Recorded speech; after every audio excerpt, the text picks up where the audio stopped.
Welcome to me, where suspenseful, thrilling, and mysterious stories will draw you into a world where the lines between reality and fantasy seem to blur. When the night falls, when all the sounds gradually quiet down, leaving only your own heartbeat and breathing, that's when these stories begin. Tensions, unsolved mysteries, moments that will make you hold your breath in fear or curiosity, all are waiting for you ahead. Find a comfortable seat, dim the lights, and let this sound guide you on a journey that is not for the faint of heart. I want each of you to leave a comment sharing where you are in the world. And if you are enjoying the episodes, don't forget to give a like and subscribe to the channel now. Relax. Are you ready? If so, join me in the first story right now. Behind the Cerulean Door. Summer. Vlog. Part 1. Uploaded June 20th, 2024. Video transcript. Hey, guys. Cassie here. Today is the first day of my songwriting retreat. I've just arrived at the cabin and absolutely love it. I'm so excited to bring you along on this summer journey with me. This cabin is exactly what I need. A quiet little place to write some new songs and finally finish the ones I started during our tour. And you guys, just look at this place. There's a forest, there's a lake, and there's literally nobody else for miles. Well, maybe more like a few hundred meters, but still. And here's the cabin. Doesn't it look cozy? I mean, sure, on the outside, it's a bit worn down. The landlord said he just inherited it and hasn't had enough time to fix it up. But guys, the main treat is inside. Let me show you, okay? Here we are. I love this rustic wood paneling and the floors. And, oh my God, these windows, they're huge. So much light. I didn't expect a cabin this far north to have such big windows, but I guess the original owners mostly used it in the summer. Though there's a really lovely fireplace too, but I have no idea if it still works. And drum roll, please.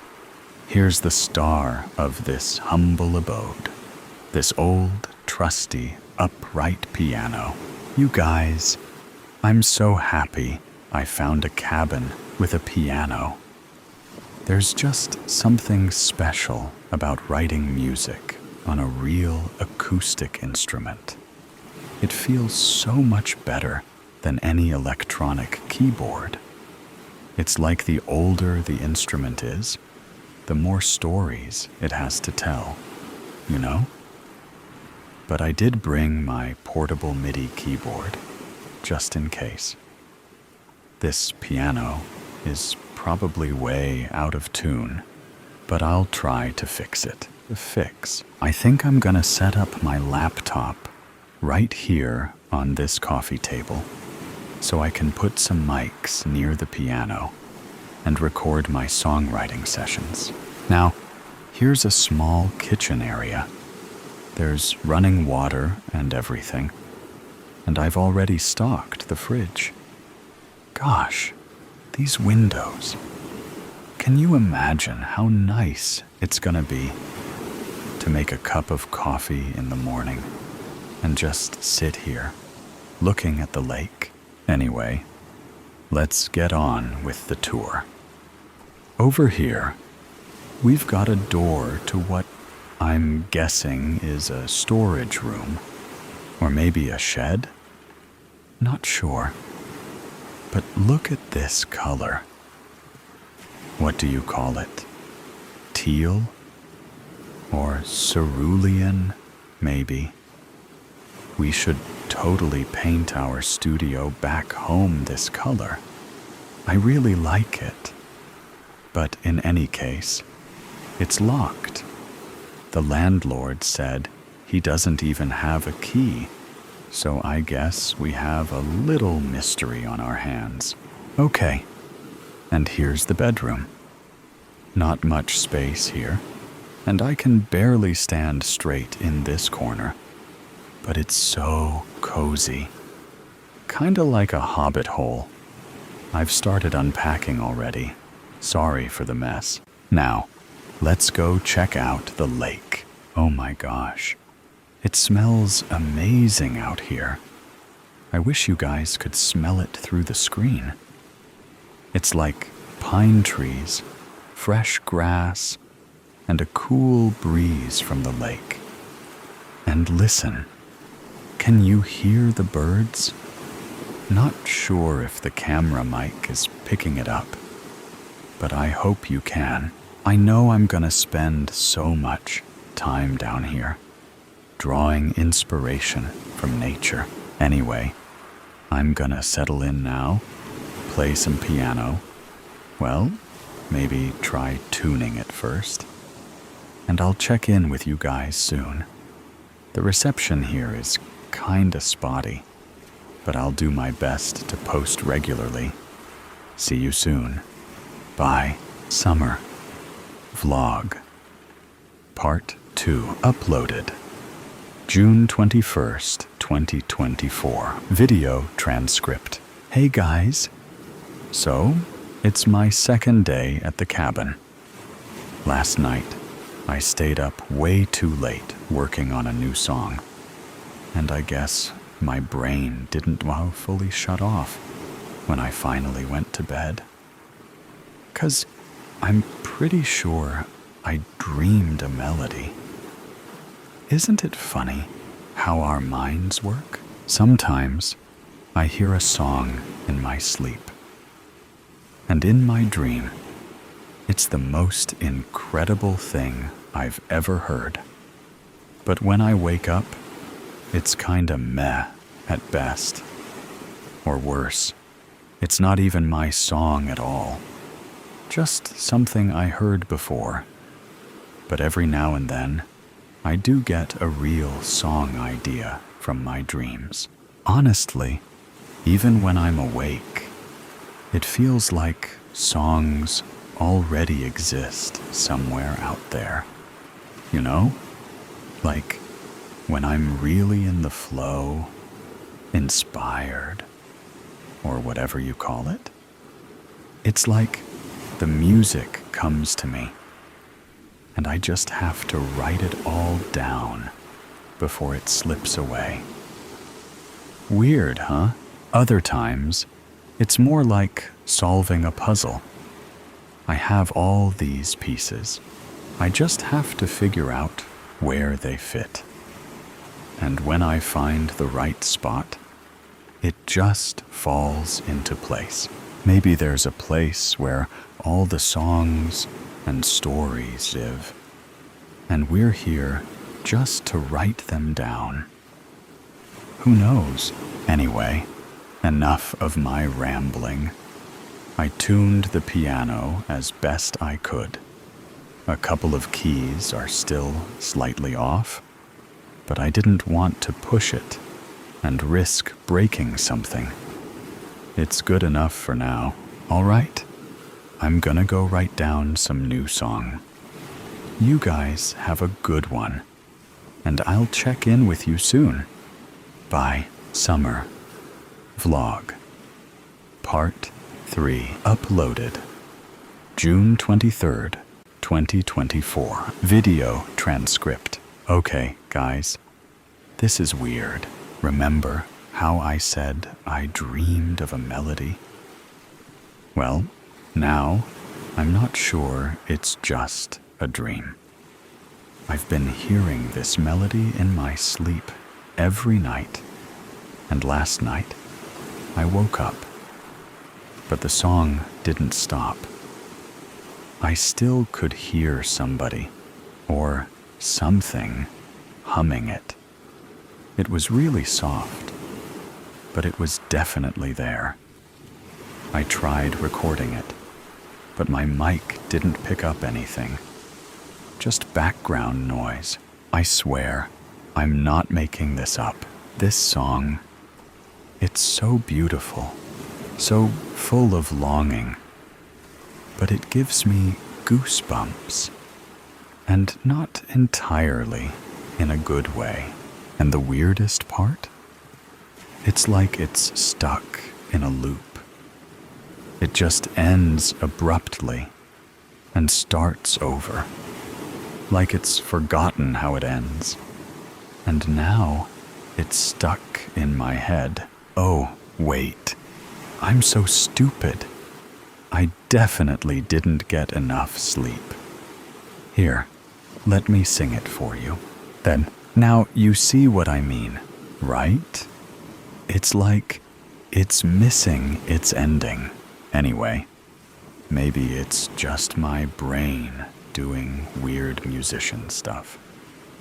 I'm gonna go explore the woods now and try to clear my head and then focus on my own songs. Let me know what you think in the comments. See you soon. Bye. Summer Vlog Part 4 uploaded June 25th, 2024. Video transcript. Hey guys, sorry for this shaky on-the-go vlog, but I just found out something, and I have to share it with you. So, today, I went into town to get some supplies, and I ended up chatting with this old guy at the shop. When I mentioned I was staying at the lakeside cabin, his whole face changed. Like, he actually looked disturbed. He told me that about 30 years ago, another musician rented the same cabin. He thinks his name was Daniel or David, something like that. And he just vanished. I have to find out more about this missing musician. I'm gonna hit the local library tomorrow and see what I can dig up. Oh, and before I forget, no, I did not distort the audio in the last vlog on purpose. I didn't even realize the part where I sang the melody got corrupted. I tried recording it again later, but when I played it back, all I got was this weird, distorted static.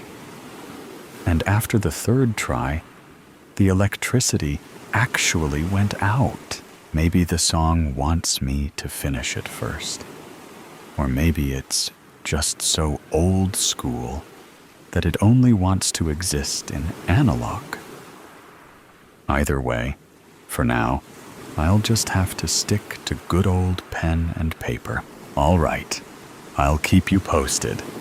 Bye. Summer Vlog Part 5 uploaded June 26th, 2024. Video transcript. Hey, guys.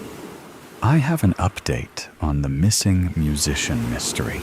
So, of course, I tried Googling it first, but without a full name, I didn't get very far. But today, I went to the town library, and I actually found an article in a local newspaper from 1994. Here, I made a copy. There's not much information here, but at least it confirms that a musician really did go missing. His name was Daniel Hart, and he disappeared in July 1994. From what I can tell, the police didn't search for him too hard, since he was a touring musician and wasn't from around here. They figured he just moved on. But here's the weird part. The article says that all his belongings were left at the cabin. including his guitar. Now, show me a musician who would willingly leave their instrument behind. I also talked to the librarian, this super stern elderly lady, and she actually remembers Daniel. He came by a few times to research local history and culture.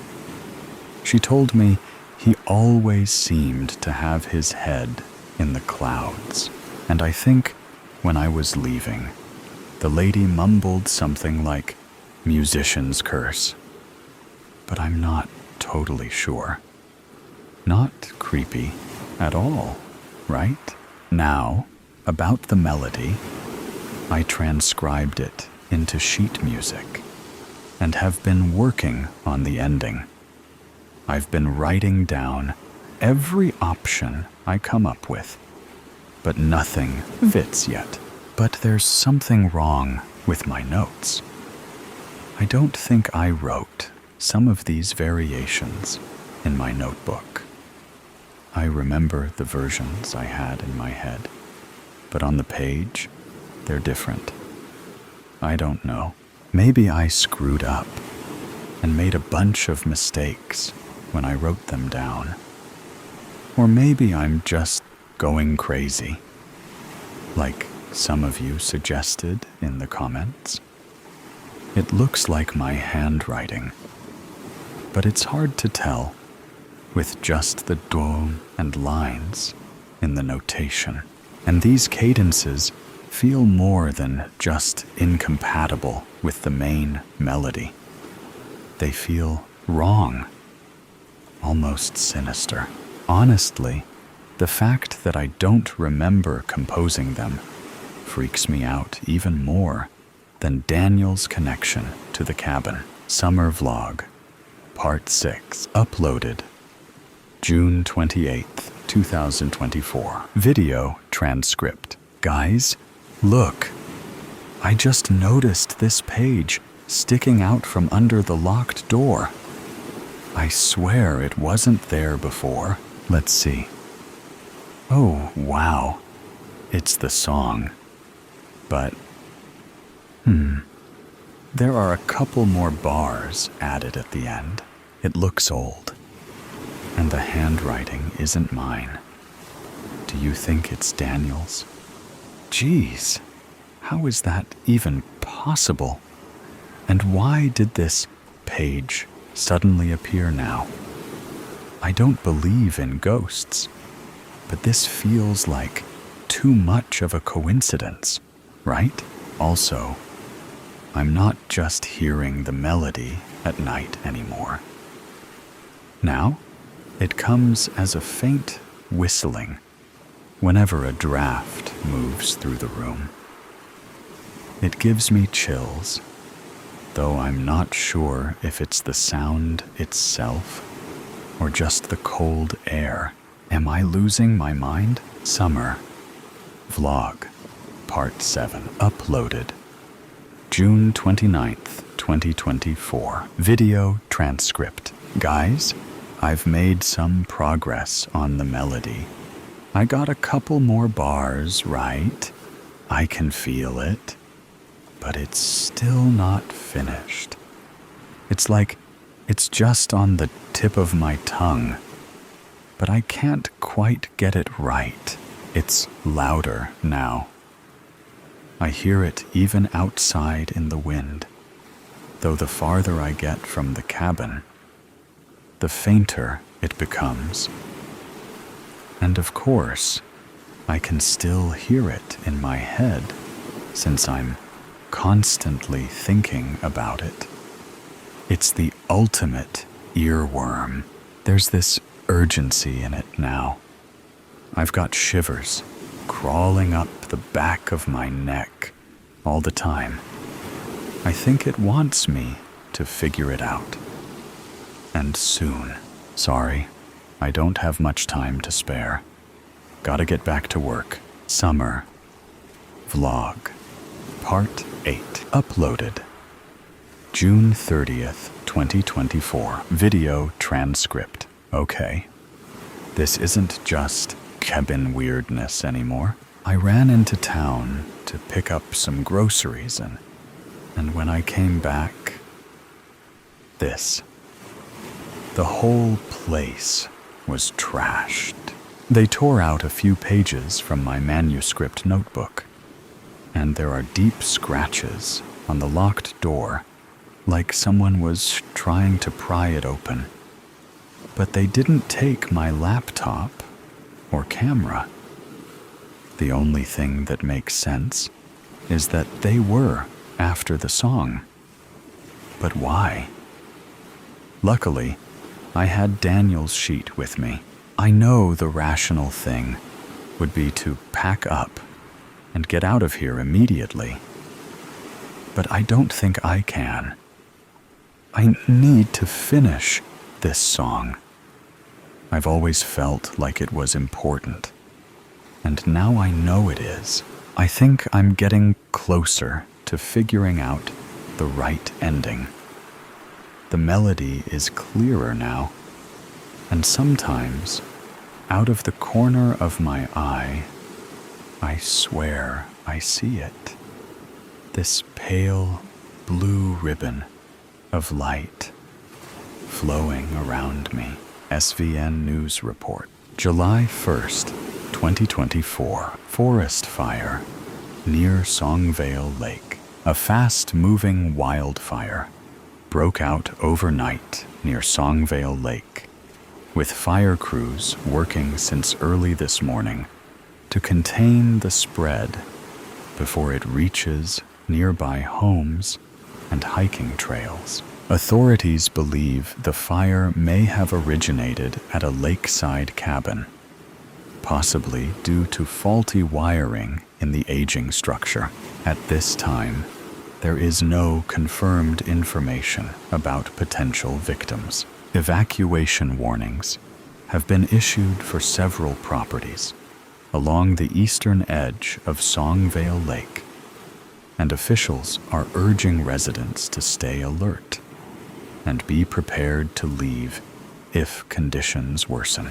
SVN News Report, July 2nd, 2024. Missing musician.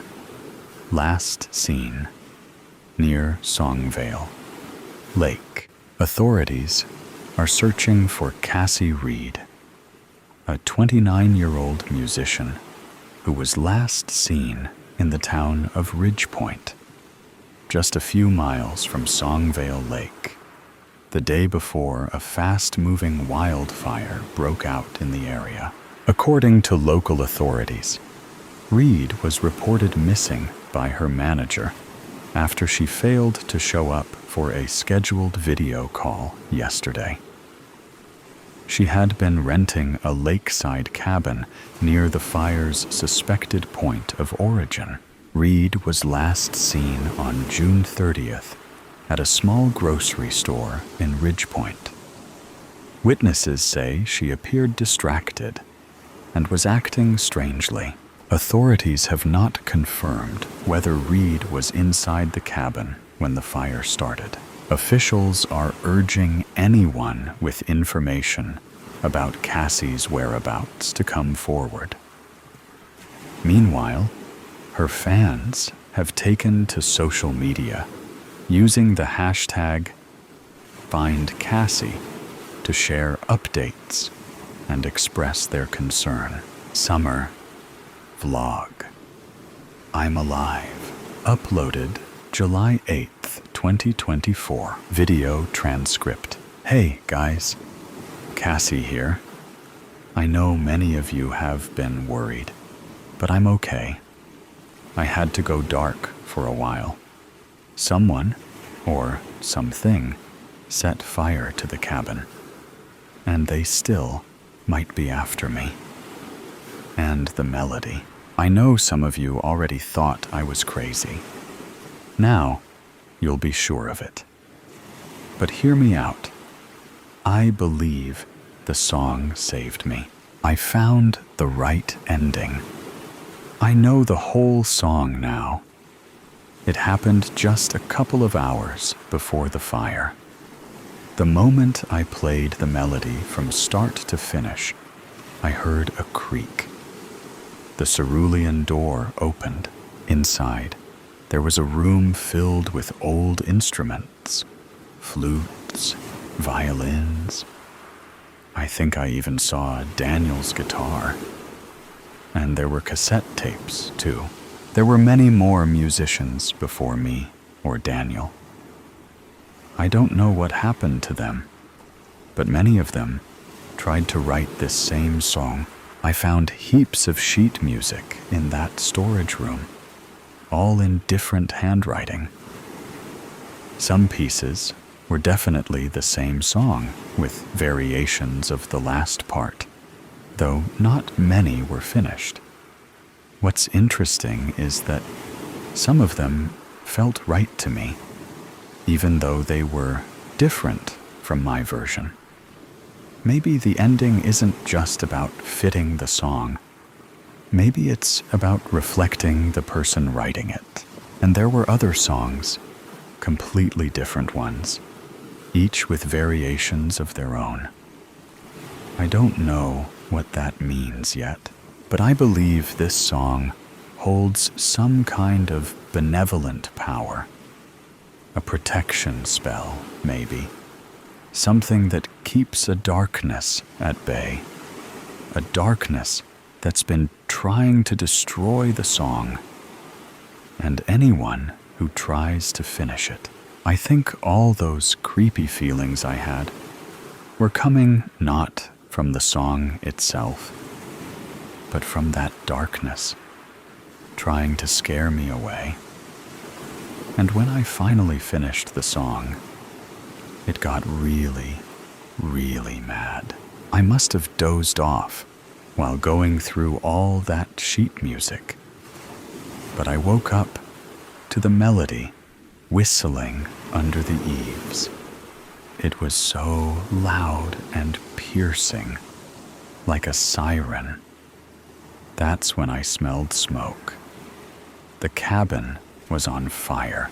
I grabbed as many pages of music as I could reach and ran to the living room to get my laptop. But everything was already on fire. I couldn't get to the door. Luckily, those huge windows made a great escape point, and then I just ran. Now I'm safe. And the song is too. I can record it now. I'm not sure if it's because it's complete or because that dark power doesn't stand in the way anymore. But I still have so many questions. I have so much research to do to fully understand what it all means. So I'm going to disappear again for a while. But I will leave this song with you. It's out there now, everywhere you can listen to music. And I think it's important that as many people as possible hear it, sing it, remember it. This song matters, and I'm going to find out why. Wish me luck. Under the kitchen sink. Spoiler, but a scare warning. MC and other characters talk about being knocked out and a near death from a spider bite. Very mild. Fictional story, but based on Orthodox Christian spiritual warfare. It was a Saturday afternoon when I was 13. My friend Lila and I were playing hide-and-go-seek at her house. Lila was my new friend, but she was fun to hang out with. I also had a friend named Aiden. He was my best friend since I was little, like really little. He looks the same age as me, but he always acted a lot older. He was scared about me going places I shouldn't, and that I should be careful. But he said that a lot with Lila, because I never told my mom about me visiting her. But I thought, as long as I got back between the 2 hours, I got off school, and she got home from work, she would never find out. Lila counted, while I tried to find a hiding spot in her big, empty house. My feet echoed as I ran around, and then I found a room under the stairs. I giggled as I closed the door and hid in between some old clothes, a vacuum, a laundry hamper, and the washing machine. "Torrid, D930, ready or not, here I come!" Ain't no way she is going to find me here. I bet she's afraid of the I found you, she yelped as she opened the door. What? How did you find me? This had to have been the best hiding spot. Lila waved her hand and said, "That's not the best one. That one is quite easy to find." I got up and dusted my pants off. And as I walked out, I closed the creaky door. Then I asked her, "What is the best hiding spot?" Now, why would I tell you that? Because then you would know how to find me. But do you want to know? But the way she said it, it made me really want to know. "Please, please, please tell me. I won't hide there. I just want to see it." Lila whipped her dark hair and tapped her finger to her chin. "You may not want to hide there, but you will probably stay there for some time when you see it." I was confused, but it still made me want to go even more. "Follow me, my friend," she said, reaching for my hand. We went past the front door of her house and through the entryway to her kitchen.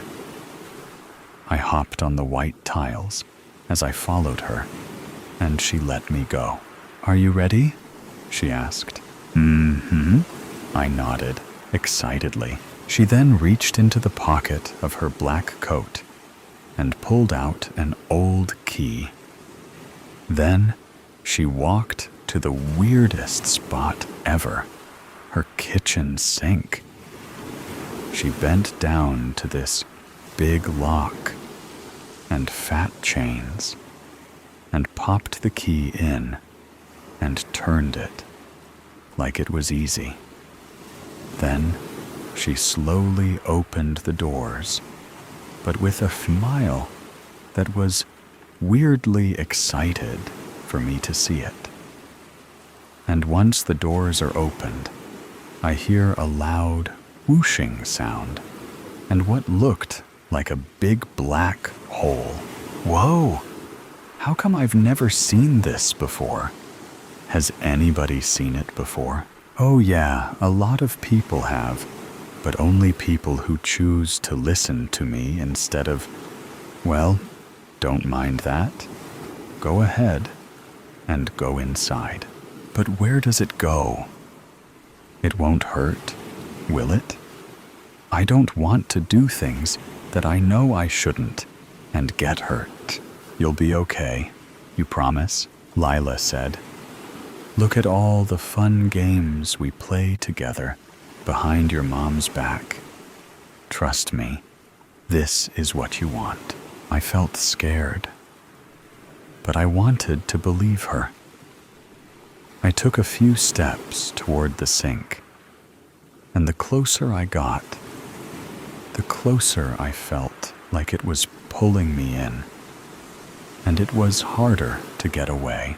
"Dee Dee," I heard a voice from above me. "Huh?" I look up and get a push back from the sink, and the doors slam closed on their own. Before I looked at the voice, I got a quick look at Lila, who quickly put down her foot like she was going to do something, but she didn't want me to see it. I turned around, and in the window above the sink, I saw Aiden looking at me. He had reddish-brown hair, and when the sun hit it, it looked like it was a bright fire. He said with a worried face, "Why are you here? I warned you not to come here." "Oh, we were just having a little fun. You'll get hurt." Before I could say anything, he looked over to Lila and said, "What are you doing?" "Exploring." "Why do you have to ruin the fun?" He answered. "You are a stranger." "A stranger?" "Me and Dee Dee are best friends, better friends than you. Clearly, she makes more time for me than you. Besides, how long have you known her for?" "Since she was baptized." Lila seemed really mad at his answer. I didn't know what to say. I didn't want to hurt Aiden's feelings, but I really wanted to have fun. When I looked at Aiden again, he already looked like he was sad because of what she said. And I was scared that what she said was true. I didn't want it to be. I glance over to the big, old clock on the wall and realize that my mom would be home any minute. I look at them both and say, "I have to get home."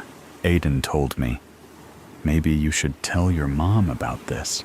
I shook my head and said, "No, she would get so mad at me." Aiden didn't seem to like that I said that, but said, "Your choice, Dee Dee, your choice." Then he walked away from the window. I ran home as fast as I could. And thankfully, I got there just in time. I don't think my mom knew at all where I had been. I just acted normal, and we enjoyed dinner together. She even asked, "So how was school today, honey?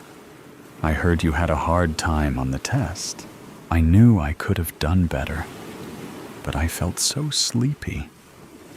And I think it was from not telling Mom about Lila and keeping it a secret made me tired and not think well. "It was decimals," I told her. She put her fork down and said, "But you're so good at decimals." She looked confused and said, "Dee Dee, you seem to be having a hard time in school lately. Not just with the test, but with things you know, and know really well." I felt warm. I had to come up with something without telling my secret. "I've been doing extra homework, so I stay up late and get sleepy." She didn't seem to like that very much. "Listen, Dee Dee, I want you to be doing your homework when you get home from school, not late in the night. You need your sleep, and you should have plenty of time after school to do it, right?" The whole time she talked, I kept thinking about Lila's kitchen sink. What was under there? Where did it go? Was it really as bad as Aiden made it out to be? "Dee Dee, Dee Dee." My mom snapped me out of my thinking. "Look, hun, you need to finish up and go get some rest. Homework in the afternoon and sleep at night. That's all." I got on the bathroom stool to brush my teeth, and I went to say my prayers. As I did, I had a really bad feeling that I didn't usually have. I felt bad about how I treated Aiden earlier. I hoped he still wanted to be my friend. I turned the switch on my small blue lamp. And as I went to bed, I threw the covers over my head.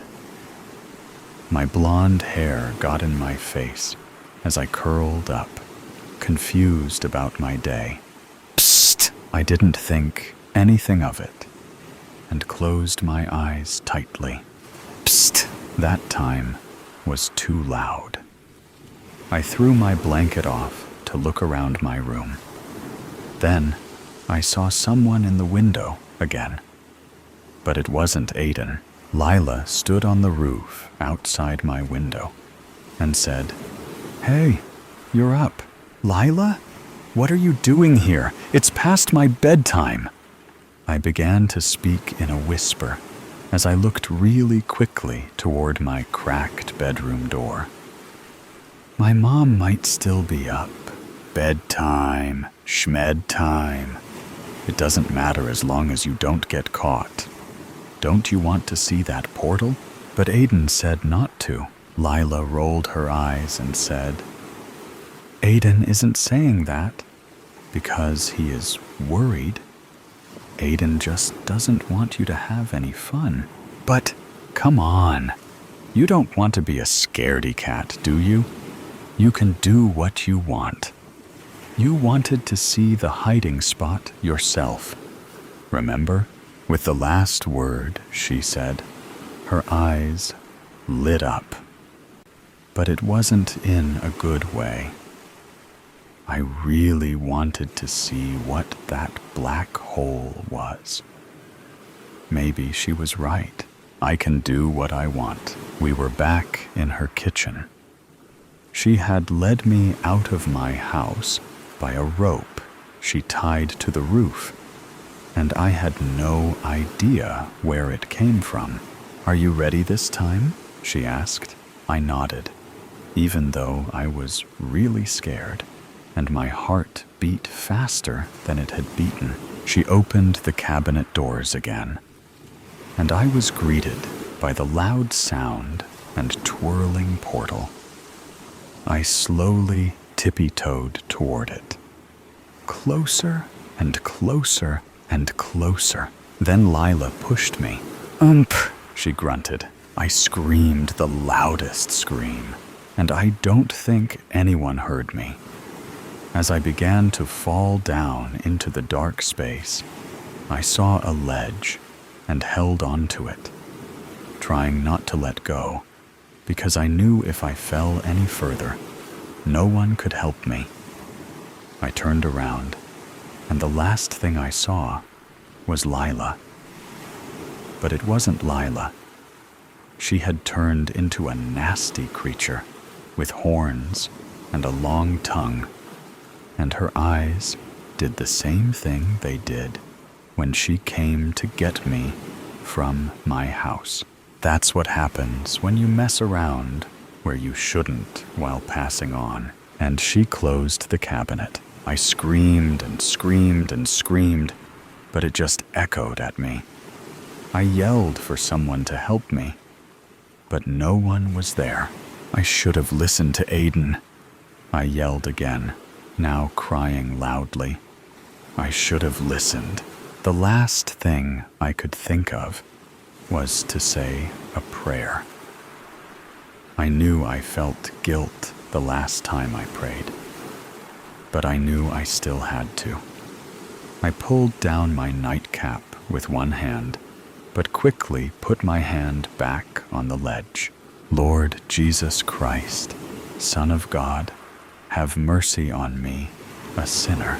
Slam! The cabinets swung open, and there I saw what looked like an angel. Who are you? It's me, Aiden, but you don't look like... Then it made sense. He acted older. He knew me since I was baptized, and he was always trying to keep me safe. You're my guardian angel? One hand slipped, and I was holding on by one hand. Take my hand, and I can help you. I struggled to pull my hand up. I pulled and pulled, and finally, I slapped mine into his. and he pulled me out within the blink of an eye. And again, the cabinet slammed shut. He grabbed me to help me brace for the impact as we hit the floor. I gasped and slowly got up, feeling like I was just beaten up. What just happened? Where is Lila? What did she mean by passing on? Dee Dee, you saw. Lila isn't a human girl. She's a demon, and she went back where she belongs. And I am your guardian angel assigned to you. I've been trying to keep you safe. You almost died. You are knocked out at the moment, and soon you will wake up. I thought my next question would be, how did I die? But he answered before I could ask. The first time you came towards the portal, you were near a nest of spiders, poisonous ones.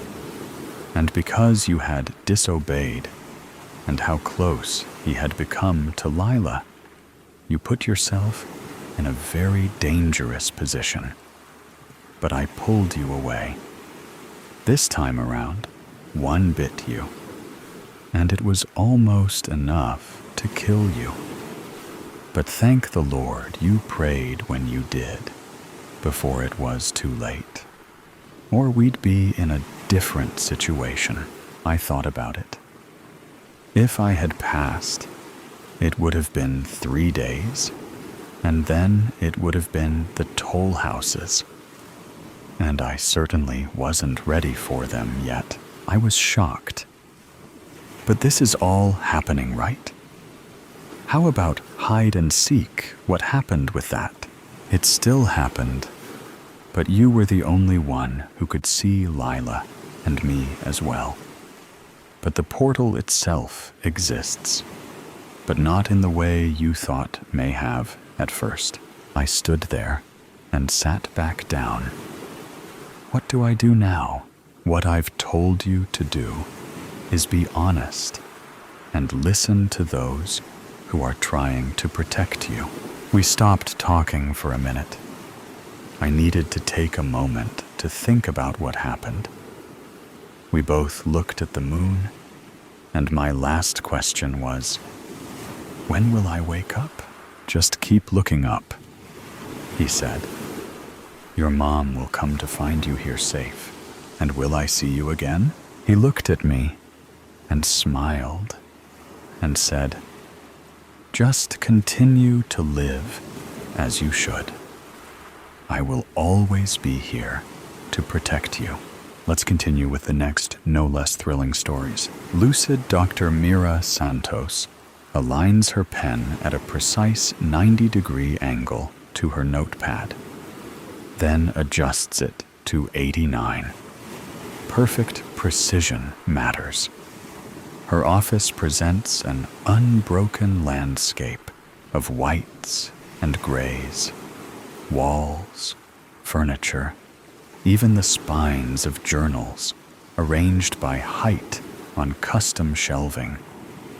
Her diplomas hang at measured intervals. Harvard Medical School, Johns Hopkins Fellowship, Stanford Neuropsychiatry. I keep having these dreams where pieces of myself are missing, Jamie Whitcomb explains, voice carrying an unsettling familiarity Mira can't place.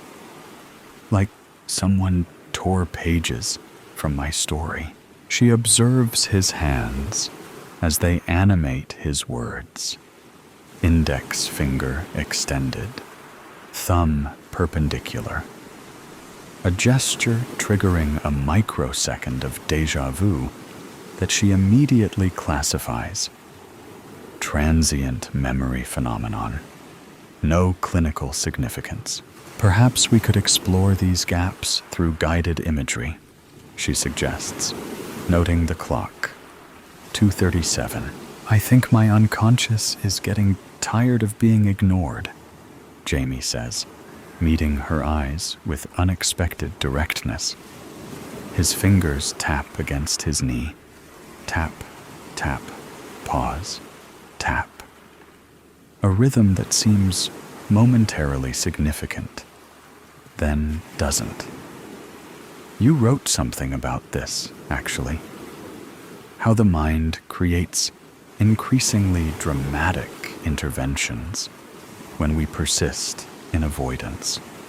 Your work on trauma compartmentalization changed how I understand myself. Mira's hand pauses. Few patients research their therapists so thoroughly. She glances down and notices a blue smudge on her thumb that wasn't there moments ago. When not directly observed, it seems to shift slightly, like water finding its level. After Jamie leaves, she documents. Patient demonstrates unusual knowledge of practitioner's methodology. The words form in reassuring black ink. She categorizes the blue smudge.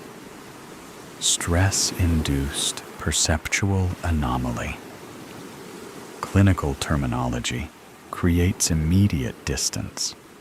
Safety through classification. Her calendar displays afternoon appointments with a precise rectangle marked personal reflection at 2:30 each day. Time methodically scheduled for not thinking about what happened. 300 days of structured avoidance. She notices blue ink spreading in tomorrow's reflection block. Jamie Whitcomb, second consultation. She has no memory of scheduling this. Dr. Chen appears in her doorway. Mira, you've scheduled during your personal time tomorrow. The patient required accommodation. She lies with clinical detachment. You haven't adjusted that time block in almost a year, he observes, eyes lingering on her hand, where the blue smudge seems to pulse with her heartbeat. Her apartment mirrors her professional space, meticulously organized in whites and grays. She moves efficiently through rooms systematically purged of memory. Each belonging serves logical purpose. Control through environmental precision. Her path includes a mathematically precise 60-degree turn at the hallway's end. Gaze sliding past the single disruption in her colorless sanctuary. A cerulean blue door she hasn't opened in 300 days. For a heartbeat, vanilla shampoo scent registers. Small fingers sticky with breakfast syrup. A child's laughter, like wind chimes. Pulse accelerates. Tachycardia, 97 beats per minute. Respiratory rate increased 18%. Diagnosis: acute stress response. Treatment: continued avoidance. She walks past, careful not to touch the blue. Mira prepares for Jamie's second session, straightening her already straight pens. The blue stain has spread overnight, now covering her palm entirely. She tugs her sleeve lower. Patient demonstrates unusual knowledge of practitioner's methodology, she writes. Possible prior in vue. She stops. The words appear in blue ink despite her black pen. She selects another. Same result. Equipment. Malfunction. Statistically improbable. Perceptual anomaly. Equally unlikely. Classification. Inconclusive. When Jamie enters, the room temperature drops 3 degrees. Calibration error, surely. The clock's second hand stutters. Tick. Pause. Tick, tick. Stretching moments unnaturally. Mira's breath forms small clouds that hover before dissipating. "I researched you," she says, professional tone brittle. "Your contact information leads nowhere. Perhaps I don't exist within your acceptable parameters," Jamie replies, something shifting behind his eyes. His features seem unstable today. A 30-something stranger one moment, then briefly showing contours of a younger face. "Isn't that your specialty, Dr. Santos? Creating parameters that exclude what hurts too much?" The air carries a faint antiseptic smell. Hospital corridors, grief-saturated waiting rooms. Olfactory hallucination. Unlikely, but not impossible. You've built your career helping others face what you avoid, Jamie says, fingers forming that distinctive gesture. Index extended, thumb perpendicular. In your article, you wrote about integration, but your office calendar tells a different story. Her diploma wavers when not directly observed. Doctor of Medicine briefly becoming Mother Who Wasn't, before snapping back when she focuses on it. "Do you believe in astronomy, Dr. Santos?" Jamie asks, voice suddenly higher-pitched. "That stars remember us even when clouds block our view? Even when we're gone?" Mira's pen freezes. Mid-note. A child had asked her a nearly identical question once. Coincidence? Statistically impossible. "We should focus on your experiences," she attempts, but her voice falters. "Like you focus during your personal reflection blocks?" His eyes shift color momentarily, from brown to startling blue. "The time you carefully schedule for not remembering?" The antiseptic smell intensifies. Her bookcase blurs at the edges, white shelves rippling like water, book spines dissolving into hospital corridor signs, small hand in hers, warm against her palm. Blue wool sweater with wooden buttons she'd helped fasten. Vanilla shampoo. Mira blinks rapidly. Classification: intrusive memory fragment. Treatment: compartmentalization. The clinical term disintegrates in her mind. "You're diagnosing yourself in the third person," Jamie observes, his voice oscillating between adult articulation and childlike directness. Does Harvard teach doctors to hide inside words when feelings get too big? The pen in her hand turns liquid, blue ink flowing across her fingers in tiny rivulets that form star-like patterns on her skin. When Jamie leaves, or did he simply fade, Mira attempts to reorient. She aligns her pen perpendicular to her notepad, but blue ink pools beneath it, refusing containment. Dr. Chen enters, without knocking. The room temperature normalizes instantly, but blue stains remain across her notes. her desk, her hands. The Wilkins consultation, he says with unusual directness. They've requested another therapist. Said you seemed elsewhere. I maintained appropriate clinical distance, she recites. Like you maintain distance from the children's ward? His tone softens. 300 days, Mira. I saw you outside the memorial wall yesterday. He studies her, colleague and friend, visibly conflicted. Remember Elliot at the fundraiser concert? That Chopin nocturne we practiced for weeks? Him turning pages with that perfect timing? Chen's fingers mimic playing piano keys. When I asked how he knew exactly when, he said,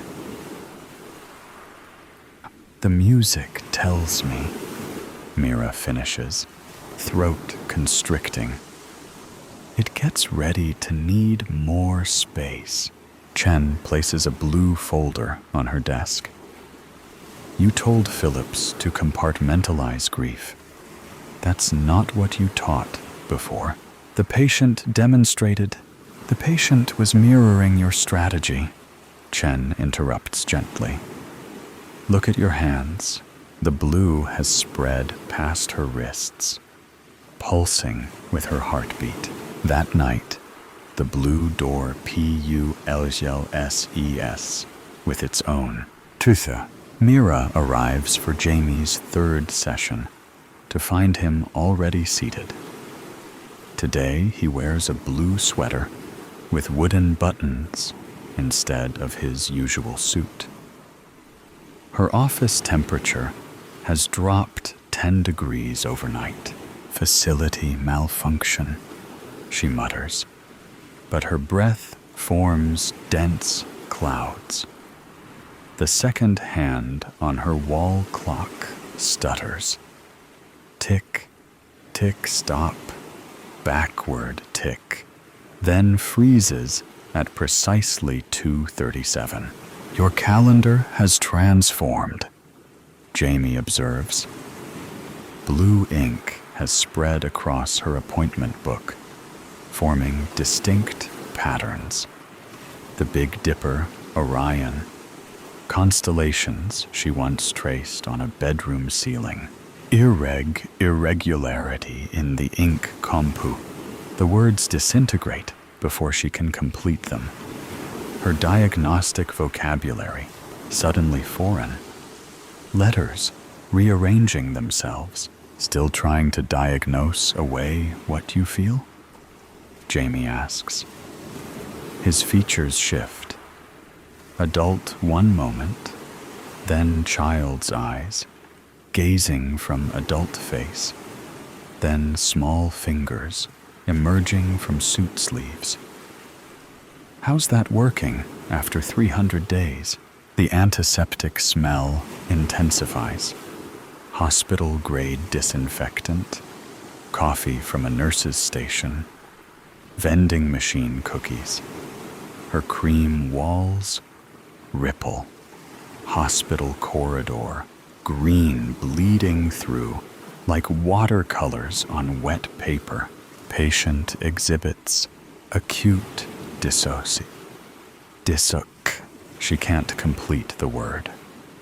The pen trembles between her fingers as blue ink pools on the page, forming tiny rivulets that flow toward her like seeking things.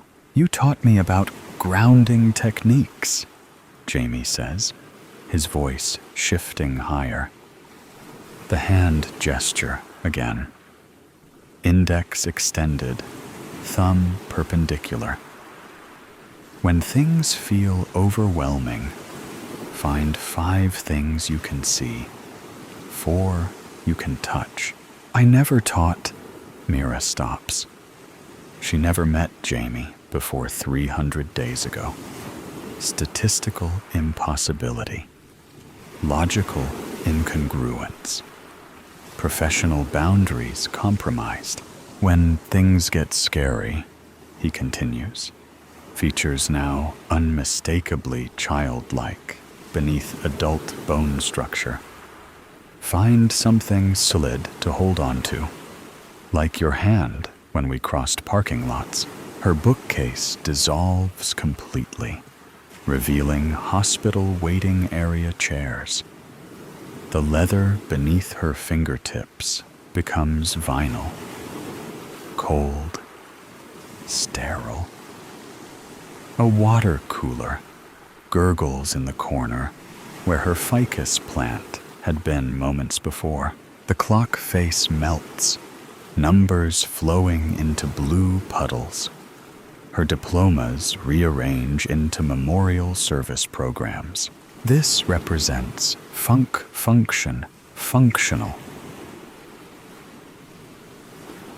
Clinical terminology evaporates mid-thought. Her desk transforms into the hospital admitting counter, where she'd stood precisely 300 days ago, still hiding inside Harvard vocabulary. Jamie's adult clothing now hangs from a child's frame. Blue sweater with sleeves rolled 6 times, pants puddling around small sneakers. Elliot's face now fully visible, only his eyes retaining adult knowledge. Does categorizing grief really make it go away? VANILLASHAPOO. Apple detangler. Chocolate milk breath.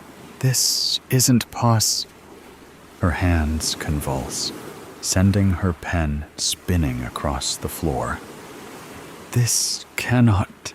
The pen bleeds blue across linoleum, spreading toward her in tributary patterns that form exact replicas of the constellation drawings from Elliot's bedroom ceiling. Rain hammers against glass. Rhythmic squeak thump of wipers fighting deluge. Her phone vibrates against her ear. Dr. Chen's voice, tense with urgency. "I understand this patient is in crisis," she hears herself say, "but I'm driving with my son. Can I call you back in 5? "Mommy," Elliot's voice from the back seat. "Do stars remember us, even when we don't remember to look at them?" A question deserving thoughtful response. Philosophical inquiry from a 5-year-old mind. Her eyes flick to the rearview mirror, his serious expression awaiting wisdom instead of to the road ahead. Her choice, her responsibility. Headlights through rain. Blinding. Impact. Metal screaming against metal. Her body thrown forward. Airbag deploying half-second too late. The silence after. "You treat this like a case study in your textbook," Jamie Elliott says, now entirely child-sized, but speaking with impossible adult knowledge. Is that easier than admitting you chose the phone call over watching the road? The words DIETONATE inside her chest. Breath fracturing. Pulse arrhythmic. 300 days of defenses disintegrating. Post-traumatic stress with complete language fails completely. Her vocabulary, once armor against emotion, now meaningless sounds against memory's tide. Hospital corridor stretches infinitely before her. Antiseptic burning her nostrils. time frozen at 2:37 a.m. The moment unchanged despite 300 days of scientific distance, 300 days of personal reflection spent deliberately not reflecting. She reaches for Jamie/Elliot, but her hands pass through his form, encountering only absence. Not hallucination, but memory materialized. I wasn't. The truth rises like floodwater, threatening to drown her. Clinical terminology evaporating. Harvard training useless against grief's undertow. I wasn't paying attention when it mattered most. Her hands shake uncontrollably. Blue ink flows across the floor, spreading from her pen, her notepad, her appointment book, all the places she's documented others' pain while refusing to acknowledge her own. My entire career, she whispers, helping others face what I couldn't bear to see. Mira finds herself kneeling on cold hospital tiles, forehead against sterile floor, professional identity dissolving in tears suppressed for 300 days. I chose the phone call over watching the road. She confesses to emptiness, to absence, to irreversible consequence. The hospital corridor wavers, then dissolves. She's back in her office, familiar space rendered foreign by truth. Blue ink surrounds her, no longer threatening, but awaiting direction. Her diplomas, once sources of pride, now seem incomplete chapters in a larger story. She drives home through rain, no longer calculating statistical probabilities of hydroplaning, but feeling water against glass. Her clinical detachment, once armor, now recognized as barrier. Her hands on the steering wheel remember another rainy night, another drive, different outcome, same hands. Her apartment, meticulously controlled in whites and grays, appears through shifted perception. Not ordered, but empty. Not peaceful, but silent. 300 days of creating space that demanded nothing, remembered nothing, reflected nothing back to her. The hallway stretches before her. No more precise 60-degree turn. No more transient memory phenomenon diagnosis when vanilla scent registers. Tonight, she walks deliberately toward what she's avoided. The blue door pulses with its own heartbeat. Gentle rhythm, both inviting and terrifying. Blue light seeps beneath, casting underwater reflections across the floor. Her pulse accelerates. Tachycardia, 97 beats per minute. Old diagnostic habit. Same physical response. New understanding. She places her palm against the wood. Warm. Alive. An answering pressure, as if something, someone, presses back from beyond. I'm choosing to remember, she whispers, voice breaking, and turns the knob. Beyond isn't the sharp pain she feared, but a space where blues shift from midnight depth to dawn's gentle awakening.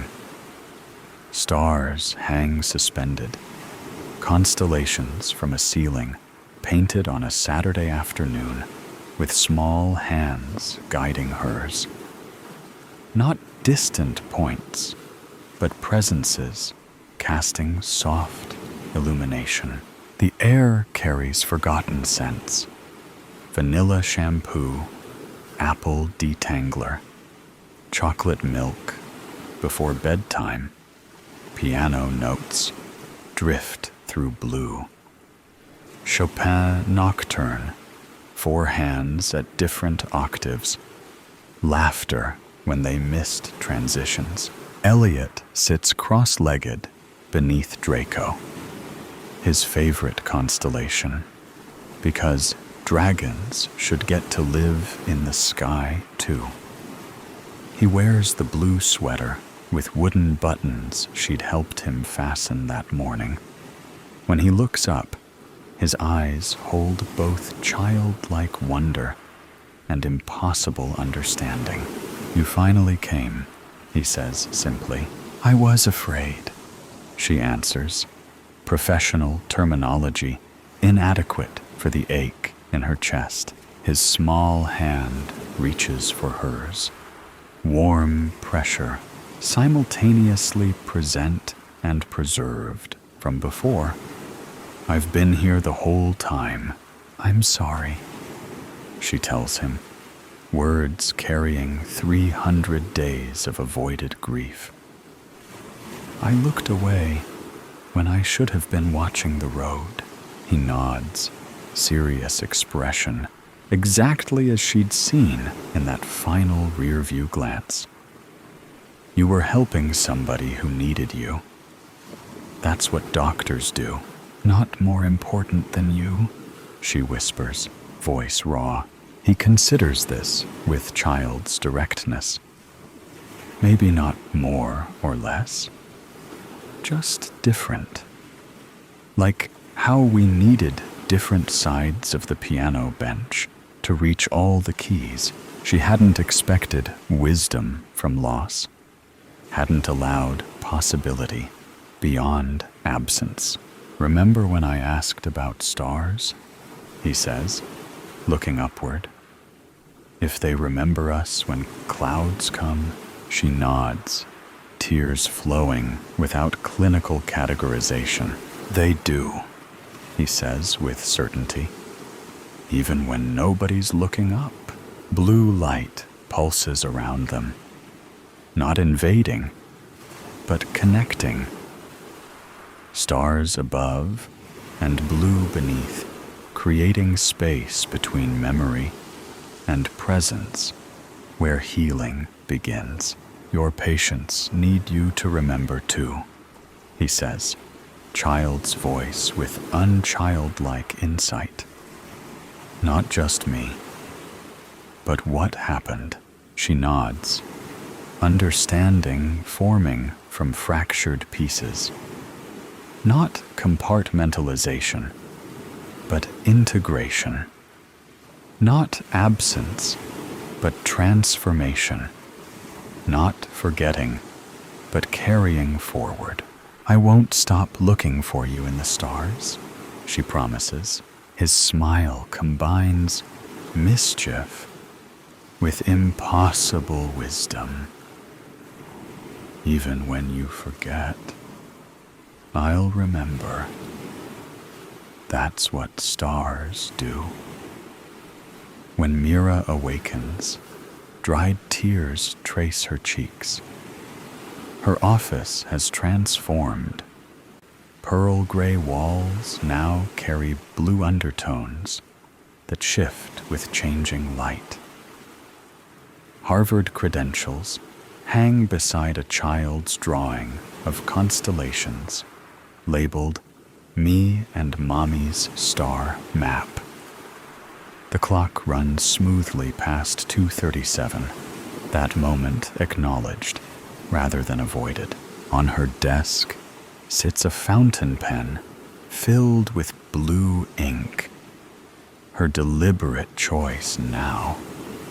not mysterious manifestation.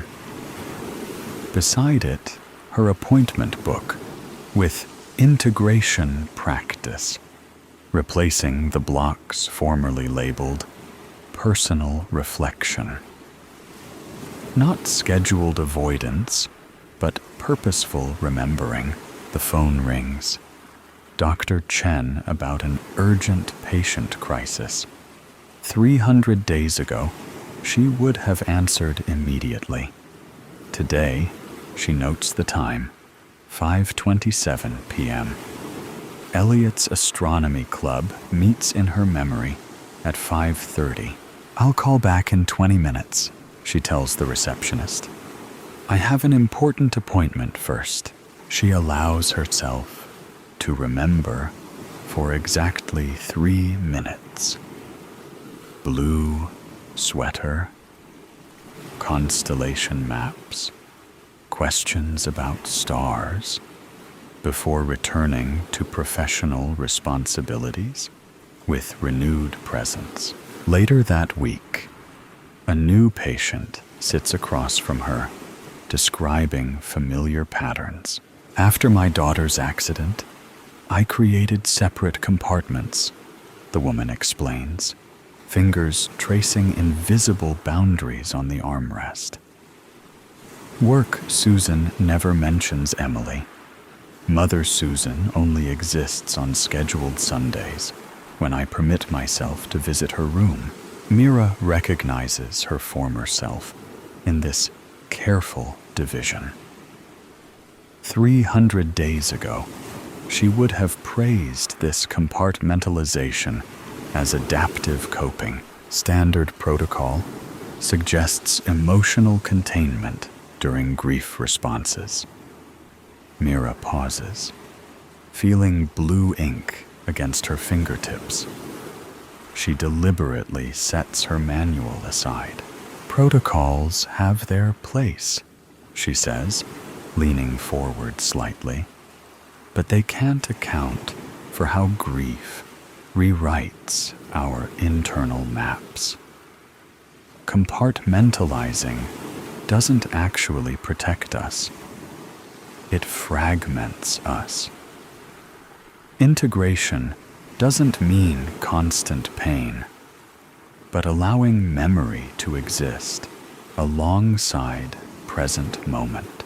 The woman's eyes fill with tears. "How?" "By acknowledging both your professional competence and your profound loss, not as separate identities, but as equally true aspects of who you are now." Later, Mira opens her own case file. She writes, "Subject demonstrates initial success in memory integration. Professional identity remains intact while accommodating emotional truth. Continued practice indicated." She pauses, then adds, "The stars remember us, even when we forget to look up." She signs the entry. Day 321. The blue ink catches light as it dries. Not the end of grief, but the beginning of carrying it differently. And the next story will be told right away. Please listen carefully. The couple in the glass. The first time she saw them, she didn't think too much of it. Just an exceptionally attractive, well-dressed couple having dinner together in their multi-million-dollar penthouse while overlooking downtown Chicago. Bev Thomas watched them from the balcony of the apartment, hidden away in the shadows of the night, wondering what it must be like. The apartment she was currently cleaning for work was cherry enough, but nothing compared to the place these two lived in.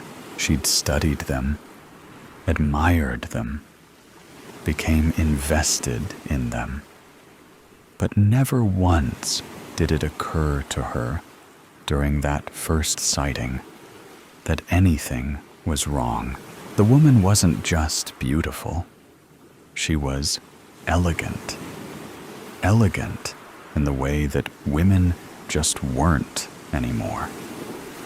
Audrey Hepburn, Grace Kelly, Jackie Kennedy. Women who embodied class, charm, and fashion.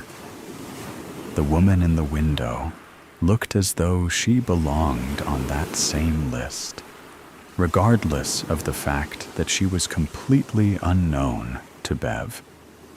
She wasn't a celebrity, wasn't an actress or a singer, and Bev didn't recognize her from the world of politics. She was just a stunning, refined, angelic individual who looked as though she'd descended from heaven itself to grace the earth with her beauty. She wore a ball gown of sorts, pale yellow, and doused in what Bev could only imagine were real diamonds from the way the material shimmered. Bev couldn't help but allow the jealousy to set in. How could one person have it all? If her looks weren't enough, there was the man seated across from her. He was unrealistically handsome. She was convinced he'd had work done to make him look that way, like he'd just arrived from a factory somewhere. But inside, she doubted it. Something about his face told her it was all natural. He landed somewhere between Paul Newman and Henry Cavill. From the Newman side came the piercing blue eyes, so deep in color that Bev could see them clearly from the balcony across the boulevard. The stubble of a full beard gave him the timeless, rugged quality. But then came the Cavill features. A strong, chiseled jaw, a full head of wavy auburn hair, and a physique that looked as though Michelangelo had risen from the dead and carved it himself. Bev's life could have stayed perfectly normal if it had only been that one time, but it hadn't. She cleaned that apartment 5 nights a week for an owner that was in town once a year, and every single night she found them in that exact same spot, just looking at each other. The second time, she found herself talking out loud about it. After all, it was just her. The walls weren't going to be critical of her self-monologue. The hell are they doing? Every night? She whined as she dusted away at the shelving and priceless decor. If I had money like that, I'd never cook another thing ever again. Then it occurred to her, and she nodded to herself at the realization. Probably a personal chef brings the 5-star menu to their front door. Unbelievable. She watched them as they ate, trying to imagine what the steak and asparagus tasted like when you were that well off. But from what she could tell, they didn't seem to enjoy it all that much. Probably eat like royalty so much that the glamour wore off, she'd thought. She'd forced herself to ignore them after that for the entirety of the second night. It was when she arrived for her shift on the third evening that the situation started to feel off. Something just wasn't quite right about them. Third night in a row, And there they were, seating by the window, candle-lit dinner, and champagne. It was like watching someone's anniversary on a loop. That night, she didn't ignore them. That night, she actually moved a chair from the other side of the living room to the window where she could make herself comfortable as she stalked. She began to realize small details about them. Their clothing had changed, but their expressions were exactly the same. Stoic. As she watched their rendezvous unfold, she noticed that neither of them took a single bite of their meals or a solitary sip of their wine. Odd. Then there was Prince Charming's facial hair. The stubble had been there to begin with, but now the shadow of a budding neck beard was now showing. He hadn't shaved in a few days. It wasn't all that peculiar, but something about the couple told Bev that these weren't the kind of people who let hygiene go unattended. It was like the thing in the photo, not like the others. As she studied their faces, she noticed that they both looked exhausted, like they hadn't slept much. The final observation she made was that they never moved from those seats. When they did shift in place or push food around on their plates, their movements were subtle, almost careful. It became almost irritating for Bev. At first, she'd enjoyed daydreaming about what their world must be like. But now the show was becoming a bore. She moved the chair back to its spot on the other side of the room and ignored them as best she could for the rest of her shift. But when she returned for the 4th and 5th night that week, she found them there still, staring at each other and never moving. Saturday and Sunday she had off, but her mind was completely occupied by that couple across the way. It bothered Bev so much that Monday morning she decided to do a little detective work. She didn't have names to go on, so she went about finding them out. She made calls, did some internet searches, even sorted through city and county records to get any information that she could. It took her most of the day, but she finally found something. The penthouse on the 42nd floor on the left-hand wing belonged to a man named Doug Allen. He was some sort of financial wizard and had obtained an enormous amount of wealth day trading. From what Bev could tell, he'd never been married. Must be a girlfriend, she thought. But then she called the front desk of the building the penthouse was in and discovered that Mr. Allen hadn't used his personal entry sensor or code in over a month. When she went in to clean the apartment that night, they were there again, sitting by the window, looking like a set of puppets. It was too much for Bev. She was too invested.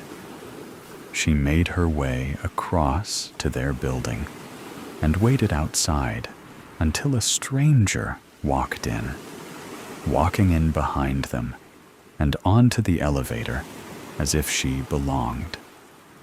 Thankfully, the ladies at reception were fully engaged in a conversation about the latest episode of Yellowstone and hadn't noticed. When she arrived on the 42nd floor, she found herself in a hallway that offered only 4 options. 1 penthouse door for each wing of the building. She approached their door and immediately noticed the "Do Not Disturb" placard that hung beside it. She was so nervous, she was shaking. But this couple had completely polluted her days and nights. She had to know what was going on if she ever wanted to get back to reality.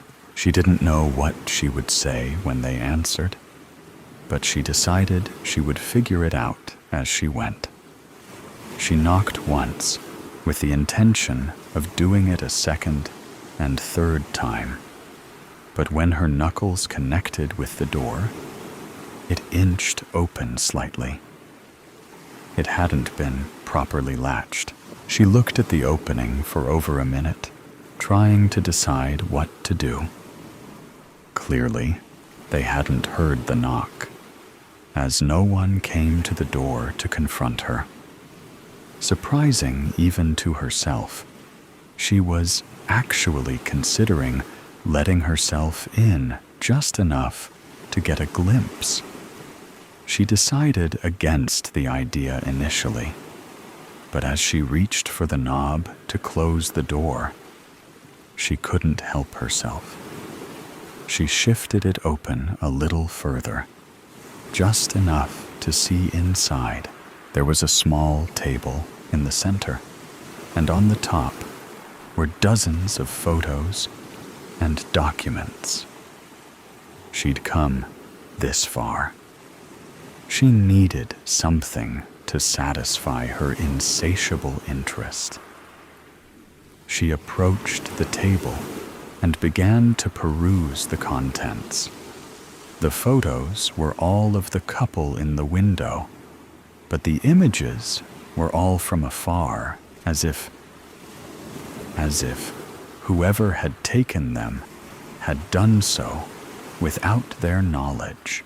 Bev's stomach started to turn as she read through the documents.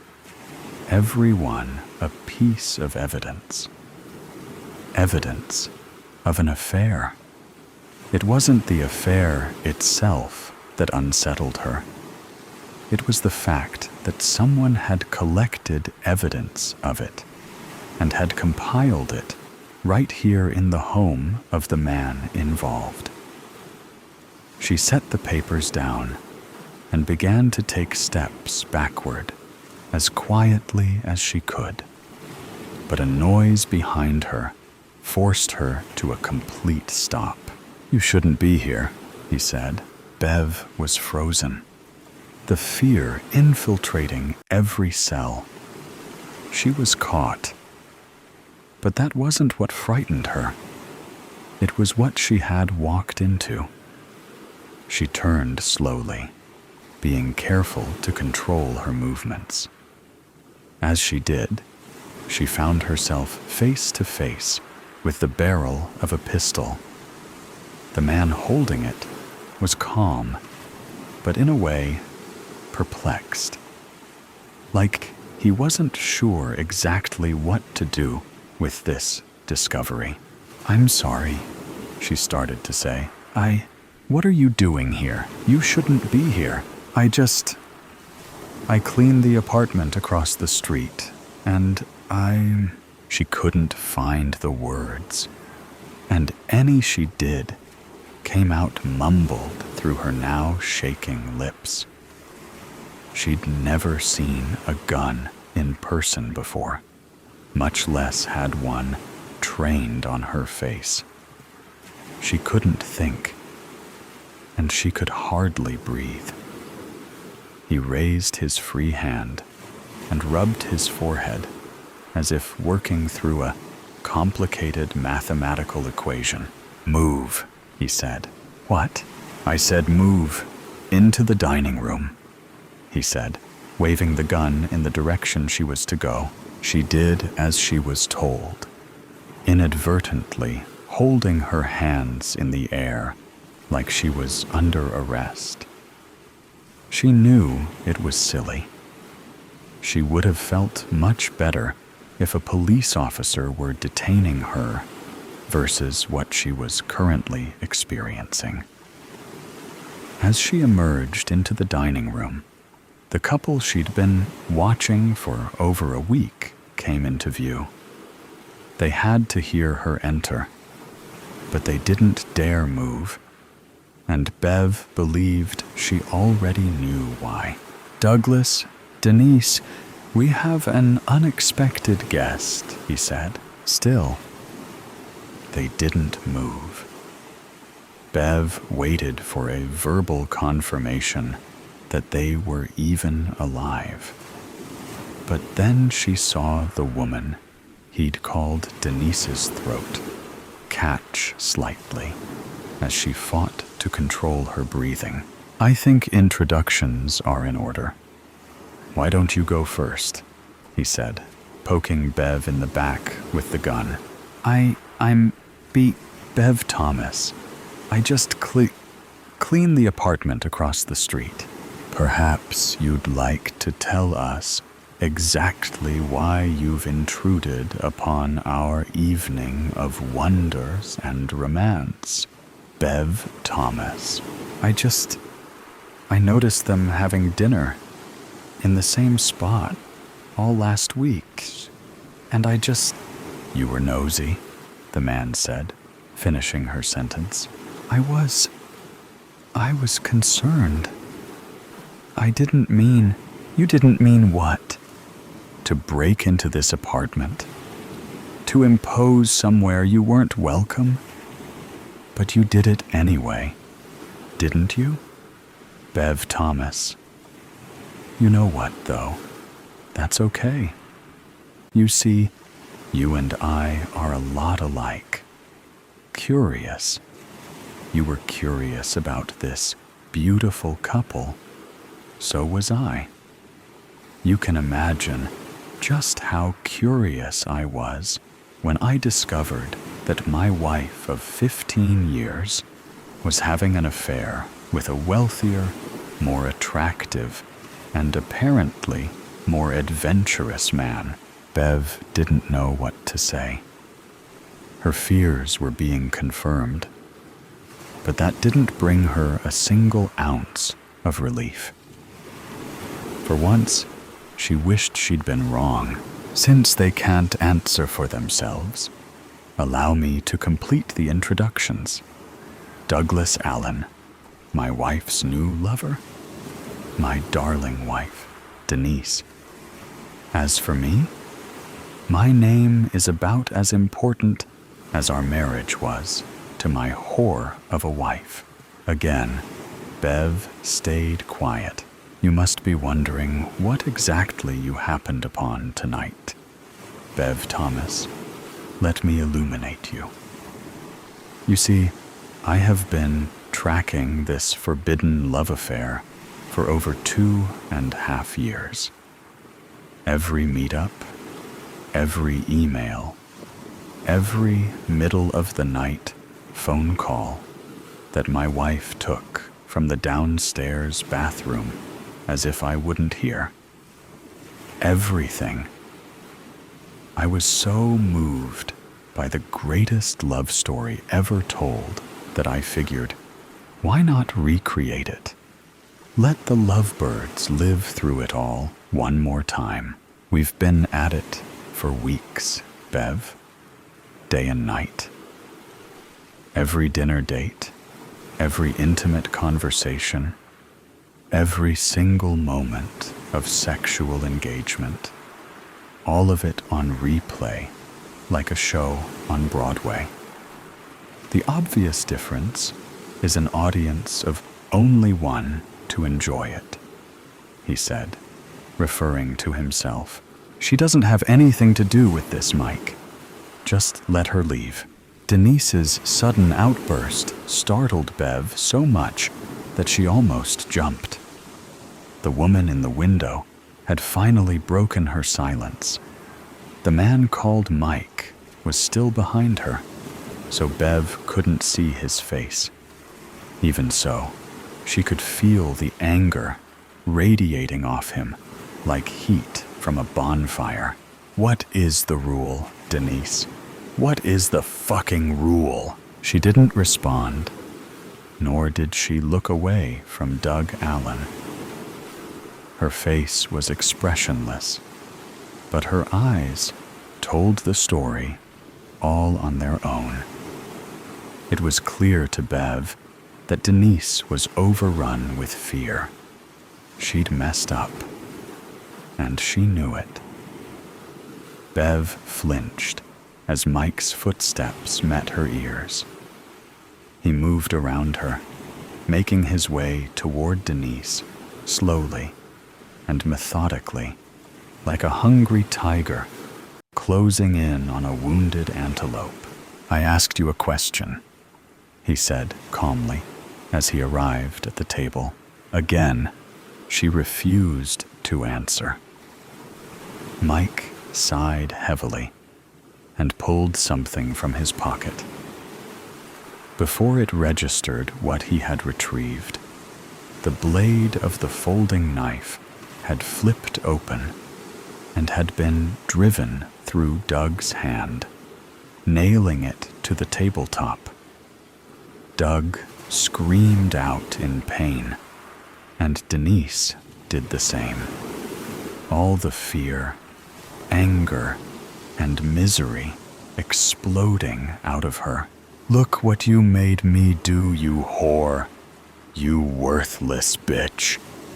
You couldn't follow a simple set of fucking rules. Don't break character. Ever. You've ruined the entire sequence." When he was done, he collected himself and turned back to Bev. She expected he was about to explain the rules of engagement in this little game he'd created. But he stopped realizing what he had done. Years of tracking, months of planning, weeks of playing out his fantasy of revenge, and he'd never made a mistake. Until now. He turned back around as quickly as he could, but it was too late.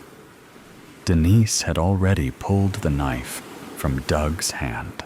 As his front side became exposed, she drove the knife deep into his chest. He gasped and began to stumble backwards. She followed him onto the floor, where she pulled the blade out and then stuck it in again. Then again, and again. Doug nursed his wounded hand, and Bev watched, frozen in time, as the slaughter ensued. When she no longer had the strength to pull the knife out, and Mike was fighting for his last few breaths, she moved up to his head and whispered something in his ear. His eyes went wide, then slowly shut, as the final bit of life departed from his body. What happened next was a whirlwind of police sirens, flashing lights, EMTs, and crime scene technicians. People in uniform taking Bev's statement again and again. Paramedics checking her for injuries, the flash of cameras as evidence was documented and collected inside the penthouse. She couldn't bring herself to say much of anything, but she hung on every word as Doug and Denise detailed what they had been through while captives of a madman, driven to the edge of sanity by pure rage and jealousy. When the police had finished their questions, and just before the pair were swept off by an ambulance to receive further medical attention at the hospital, Bev had time to ask one single question. She approached the back of the ambulance and looked up into Denise's eyes. "There is so much I don't understand. I'm glad you're both okay. But what did you say to him? At the end, Denise smiled to herself, like she was about to reveal a childhood secret she'd always promised to take to the grave. She leaned down close so that she could whisper and still be audible. I told him the truth, that Doug and I knew he was following us for months, and we kept at it anyways. I told him that it made it that much more exciting that he was seeing everything we were doing, and it just made us want to do it that much more. I told him that, and I told him that the only thing better than Doug and I tearing into each other with him knowing was doing it all over again in front of his pathetic face. Before she could say anything more, the paramedics came and secured the doors. Bev watched, speechless, as the ambulance pulled away. Since she didn't have any injuries, she didn't need to go to the hospital. Instead, she went back to the apartment she was supposed to be cleaning. Lost in thought, she wandered over to the window, looking up to an empty table in the penthouse across the street, where she'd first seen the couple in the glass. Just when you think all the weird stuff has been told, the next story will make you think again. The Angst of Antilla. Tell me the truth. Where are you from? Yannick roared, leader of the Goobies, a notorious nomadic southern desert clan. In his teepee kneeled a young woman bound by the ankles and wrists. She wore a dirty, white satin tunic and breeches. Her brunette hair escaped from under her sand-dusted headscarf. Around her tired eyes, a darkened mixture of sand and sweat stuck to her skin. Other than that, the rest of her face remained untouched. Inside the teepee stood a few wooden chests and a bed of dried rushes wrapped in linen. A lantern sat next to the bed, and about 4 woven rugs covered the desert floor. A leather bag lay across the floor, next to the woman. Through the crack of the entrance, stars could be seen twinkling in the inky darkness of the desert sky, stretching out towards the far horizon. A slight chill wisped its way inside and curled around the room. Besides the faint talk of those in the surrounding tents, only the crackle of the rushes burning in the lantern could be heard. I've said too much, the woman murmured. Yannick slapped her across the face. Her head snapped sideways, the red sting blooming across her cheek. Slowly, she turned back to face Yannick, trembling with rage. She glared at him, her blazing eyes drilling unsettlingly into his soul. Yannick took a step back. The wrinkles on his forehead loosened as frustration turned to shock. No way. This can't be, he whispered, feeling his stomach drop. He lowered to one knee to face her. He had to confirm what he was seeing. He let out a sharp sigh of disbelief. His eyes weren't fooling him. How? He asked her. She continued to shoot daggers at him, remaining quiet. How? He repeated. How what? She spat. Amber.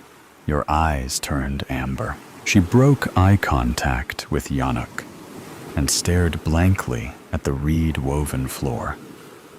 Her eyes flickered back to a deep shade of brown. Yannick shuddered as he felt a sudden chill leave his bones. "Tell me I'm wrong when I say that you're from Antilla," Yannick said, holding his breath. The woman shut her eyes and sighed. "Tell me!" he roared impatiently. She looked up at him again, amber flickering faintly through her pupils. A coldness instantly rushed over him again. "You're not wrong. I am from Antilla," Yannick exhaled sharply, falling backwards to sit on the floor.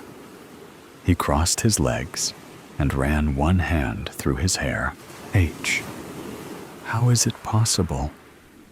How did you survive?" he questioned in a softer tone. "Untie me, then I'll tell you," she hissed, her menacing amber gaze burning into Yannick. "You have some nerve. Then let my secrets remain untold," she jeered, narrowing her eyes. Her lip curled slightly. Yannick scoffed before getting up. He walked over to her leather bag and threw it angrily behind him, out of the woman's reach. He reached down, lifted the end of his robe, and took a sharp dagger from a tight piece of cloth wrapped around his ankle. He kneeled behind the woman and started to cut away at her restraints. She rolled her shoulders and stretched her neck the moment she was free. She stood up briefly, stretching her legs, and before sitting back down with her legs crossed. Yannick kept his eyes locked on her, dagger in hand, before he sat down again. "Thank you," she said, with a slight nod. "I will tell you how I managed to make it out alive from Antilla. But it will not help you, nor will it bring any peace to this situation. It will only quench your curiosity." "A favor for a favor," Yannick said, twisting his knife from the blade's tip. "Very well." The woman dug deep into her mind to try to resurface the day she made it out of Antilla. The memories came flooding back in an instant. "Tonight, a distant star will die. It will explode into blues and pinks and purples," Kira said, bursting with excitement. "And how do you know this?" I said, crossing my arms. Kira had a vivid imagination. We never knew if what she was saying was fact or something she had created in her head. "Next to the North Star last night, I noticed one of the stars getting dimmer and dimmer until it disappeared. It was always there. I had it plotted on my star map. I waited for a long time, but it never came back. This lines up with the legend of Nara," Thomas interrupted. "The legend that described Nara Envith witnessing the night sky, illuminating in an unfathomable display. The disappearance of a star followed by a cascade of colors, painting the night sky." Thomas leaned against one of the cobblestone walls of a side street in the market square of Antilla. The three teens were hidden in a corner of the square, watching the passers-by. The city was bustling with Antillian traders and foreign folk. Horses with small wooden carts clicked along the uneven cobblestone roads surrounding the square. The stalls were propped up in the center, interested customers weaving their way in and out of them. 'em. Bursts of vibrant colors decorated the city from vivid Antillean woven silk to collections of earthy sienna spices from the south. A preacher suddenly emerged from the crowds and took a stand at the city's gathering point next to where we were chatting. He instantly drew the attention of the market-goers. His brown hair was scraggly, and his cheeks wore a crimson flush. His sweaty, cream tunic adhered to his skin and was half stuffed into the top of his black breeches. His chest heaved dramatically as he gasped for air. "We need to make peace with the brethren of Tuiga," he shouted, trying to regain his breath. "They will come, and they will not stop unless we equalize the trade in the north. The rulers of Antilla are setting us up to die. Open your eyes, people. The brethren are coming." The city guards swiftly appeared and hauled the man off the gathering point. A few of his passionate followers preached behind him, throwing their fists in the air in frustration as he was dragged away into the teeming crowds.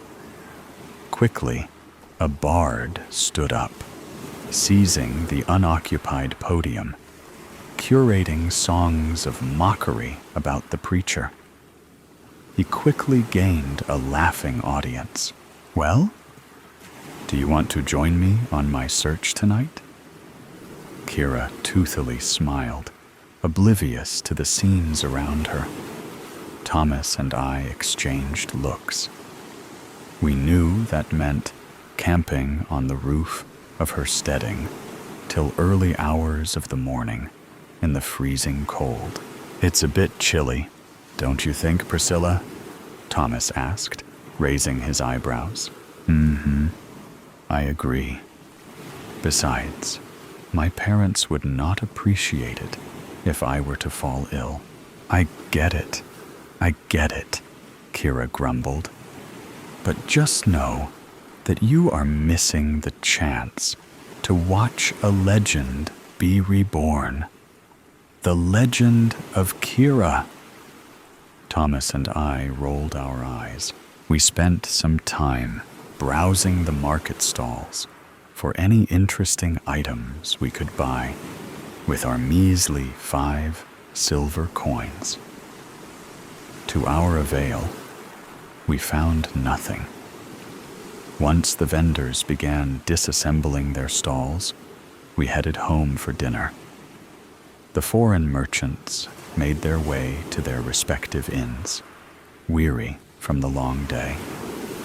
The concealed stars slowly emerged into the darkened sky, and a cold air settled over the city. Merchants drank into the early hours, while children drifted to sleep. Wrapped in woolen blankets, I woke up to the frantic banging of Kira's mother on our front door in the dark of night. "Hurry, hurry, wake up!" she screamed. My dad rushed to the door. My mother's footsteps could be heard running to the kitchen. In the background, I could hear the petrified voice of Kira's mother explaining to my father, "The brethren are coming." Kira saw them crescenting the hills from the south. "We don't have much time. We need to leave before they get here. There are thousands of them." Without a moment's hesitation, my dad came storming into my room. "Dayu, what's happening?" I asked. He grabbed my arm and dragged me off my bed without a word. My mother was waiting at the door with a lantern.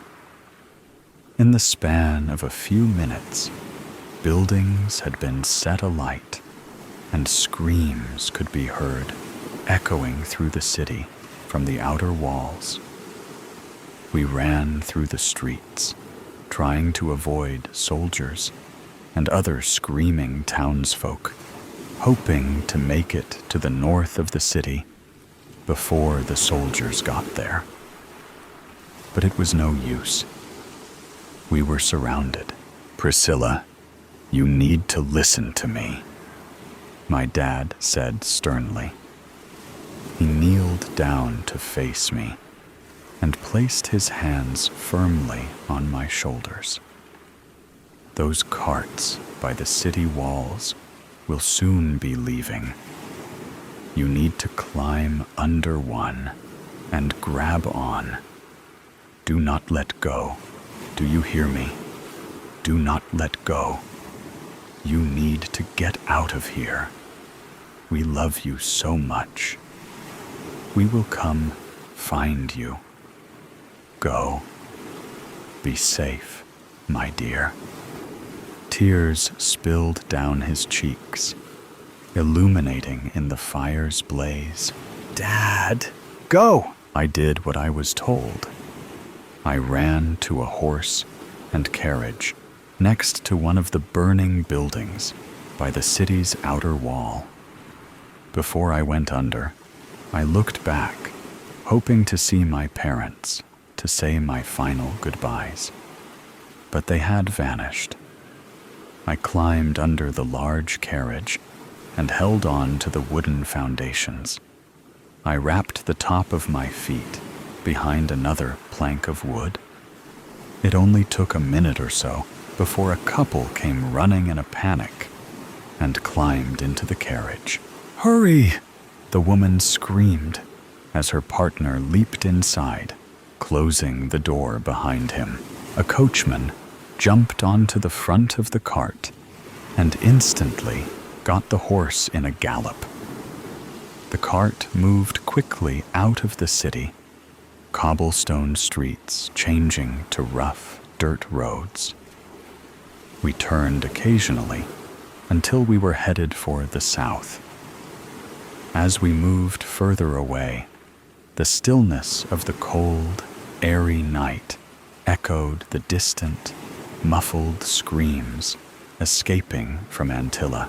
Tears slipped down my cheeks, but a cry could not form. I didn't know if I would ever see my family or friends again. My whole world had changed in a heartbeat. My thoughts were suddenly interrupted by the jolt of the cart coming to a stop. I heard the neigh of a distant horse and footsteps approaching the carriage. There was a sudden gurgling as the swish of an arrow flew through the air. There was a splintering of wood, and a sudden force pushed the carriage backwards. The coachman's horse neighed, its nostrils flaring as it pulled against its reins, hooves scraping against the ground. The footsteps neared the cart until I could see the feet of what I could only guess was a soldier. The soldier walked to the carriage door and swung it open. Those inside screamed in fear before the man silenced their petrified cries with a pierce of a sword. The blood in their throats gurgled and spluttered for a few seconds, their bodies jerking and flailing in the carriage before they fell still. My lungs screamed for air. My heart was racing in my chest. The soldier dragged the bodies out of the cart and threw them on the ground with a thump. Their heads bounced off the soil. Two sets of lifeless eyes stared blankly at me from the dirt floor. The woman's gown and the man's tunic were drenched in blood, and they had huge gaping wounds for necks. I felt my palms get sweaty and my grip loosening. "Don't let go, Priscilla. Don't let go," I told myself. I felt a sudden heat and heard a crackle of wood. The carriage had been set alight. I turned my head frantically, trying to find the feet of the murderer. Instead, 4 hooves galloped alongside the carriage and headed in the direction of Antilla. I wanted to wait until I couldn't hear the thunder of hooves anymore before letting go. Instead, the fumes of burning wood engulfed my lungs, and the hiss of flames dancing in the wind deafened the soldier's departure. The fire closed under the carriage. The sweat on my hands was as slippery as oil. My body burned, sweat grabbing onto my hair and the fabric of my clothes. The roaring flames licked off my exposed skin as they surrounded me. It was then I let go. I scurried out from under the carriage, staying low. I looked cautiously around, but saw nothing. I carefully moved away from the cart, pulling myself along the ground with my forearms and pushing myself with my feet. My heart pounded in my chest. I had to keep going. I had to be brave. A forest lay ahead. Through the mud and reeds, I finally made it to where the grass met the tree line. I got up on one knee, attempting to stay low, wiping the sweat from my forehead on my ashy linen shirt. I tried to regain my breath. I looked back at Antilla, the burning carriage collapsing in the corner of my eye. The city was being swallowed by the fire. I could make out hundreds upon thousands of more soldiers marching their way to the stone walls of my city. Their huge war band stretched into the distance, further than the eye could see. A harrowing pain of grief shot through me, each quivering breath a battle against the burning agony in my chest. Before I could process anything, the sound of soldiers on horses re-emerged from my left. Without thinking, I ran. I ran into the forest, never looking back. I had lost everything that day. There has ever been a more notorious massacre than the massacre of Antilla. There were no survivors, except for me.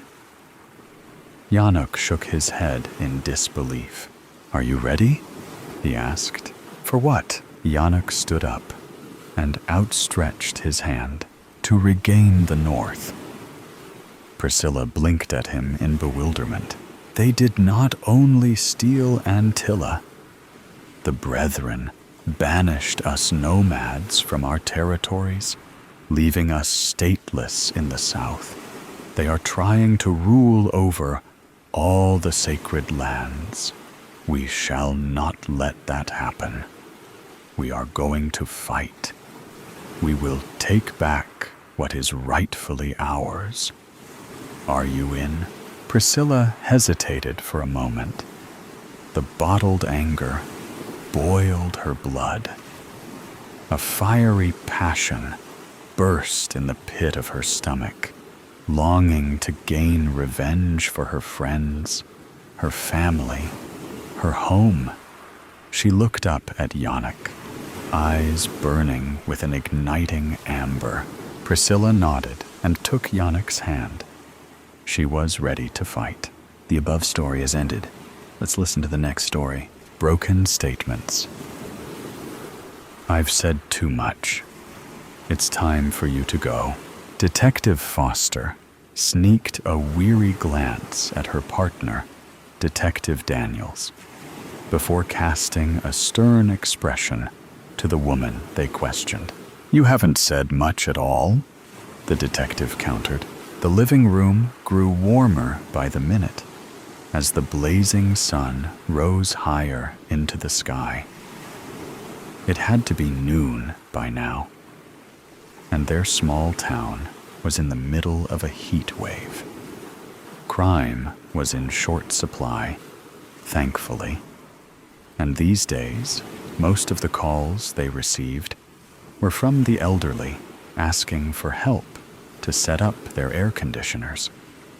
This woman did not have any cool air circulating her home. Her windows were open, letting the stiff, warm air sit like an unwelcome guest. The woman crossed her arms, twisting her head abruptly away from the officers. I can't say much more than I already told you. You're asking too many questions. Foster snapped her notepad shut, fighting the urge to roll her eyes. She turned her back on them to roam the living space. As she walked further away, she heard Daniels scoff. We're asking questions to help you, and I've already told you my answers to those questions. Barely, the woman gasped. I don't like your attitude. Foster made her way into the kitchen as the bickering voices died down in the distance. Not that it was a large house, but she was more focused on looking around while the homeowner was distracted. Normally, she didn't condone her partner arguing with the victim, but sometimes it came in handy as a nice diversion. Earlier that day, the department had received a call from the neighbor claiming she heard breaking glass and then shouting. While on the phone, she noted the shouting had died down and all was quiet.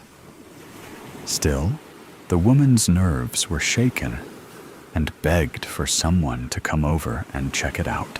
First, the detectives visited the neighbor, but they didn't get any new information out of her. She was too afraid to even open the door for the officers. She had spoken to them through a crack in a window, motioning to the house next door. Foster made her way to the house first, while Daniels stayed behind to calm the poor lady down some. Foster had to knock on the door twice before the homeowner finally answered. Her name was Marianne Jules, and Foster guessed her to be in her mid to late 40s. She wore silk blouses, black dress pants, and was almost always in 3-inch heels when out around town. A string of pearls dressed her skinny neck that she always fiddled with. There was no wedding band on her finger, and as far as Foster was concerned, the woman didn't have any close family, nor did she know anyone in town before arriving. She lived alone and had recently moved here within the past 6 months. Marianne didn't make much of an effort to get to know the townspeople, and not everyone was eager to welcome her, Foster included. She remained polite, of course, but she was skeptical of visitors, especially visitors who stayed. Foster grew up in Willow's Landing, and over time, she realized one thing everyone here had in common. every individual who made up the population here was born and raised in this small town. Sure, the occasional tourist came through, but no one ever moved to Willow's Landing, nor did anyone born here ever move out. When Marianne had finally answered the door, she was less than pleasant to see an officer standing on her front porch. She remained standoffish, but gave the detectives enough information for them to figure out the glass shattering the neighbor had heard was a window breaking.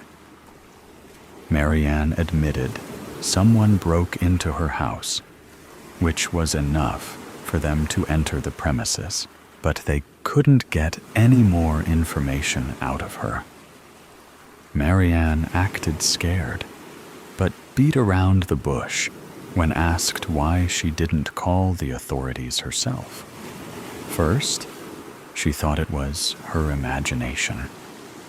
Then, she changed her tune and claimed she wanted to check it out herself.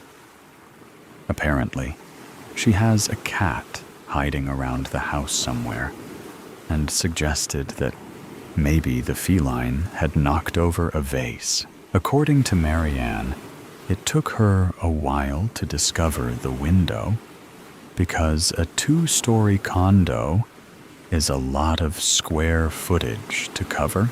It was tough for both detectives to remain impartial as they questioned her, but that was all they needed, for her to admit a window broke. How did the window break? Daniels had asked. Which window was it?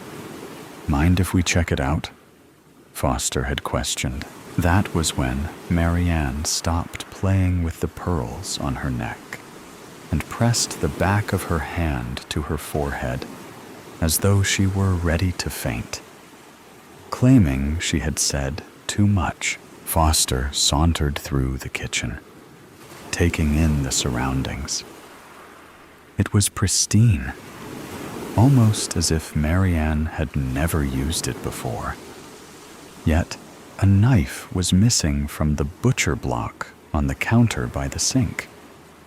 The dishwasher was open a crack, so maybe Marianne did cook and was simply a neat freak. Regardless, the detective made a mental note of the missing knife. Too obvious?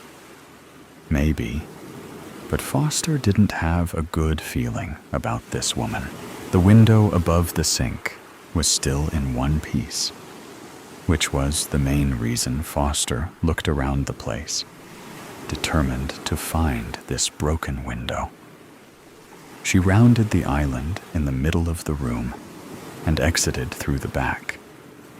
It led to a hallway. To her left was a bedroom, and in front of her was a bathroom. The detective peered into both rooms, but the windows were still intact. She made her way down the hall, the voices of her partner and Marianne growing louder. They still argued as Daniels tried to get more information out of the supposed victim, but Marianne had none of it. She kept scoffing in response, without using her words. Marianne acted like a child, and, as Foster re-entered the living room, she could see the impatience and swelling frustration written all over her partner's face. She was on the other side of the living room now, behind Marianne, who didn't seem to notice the detective's return. Or maybe she didn't notice the absence beforehand. In no attempt to relieve her partner, Foster locked eyes with her him. She gave a curt nod while pointing up. Daniels didn't answer, but turned his attention back to Marianne instead. Foster walked up the stairs to see what she could find on the second floor. At the top of the landing, Foster faced the second bathroom. It was clean, the window unbroken. To the right was another room that looked to be an office or study area. Like the rest of the house, it looked untouched. The window was open, but not broken.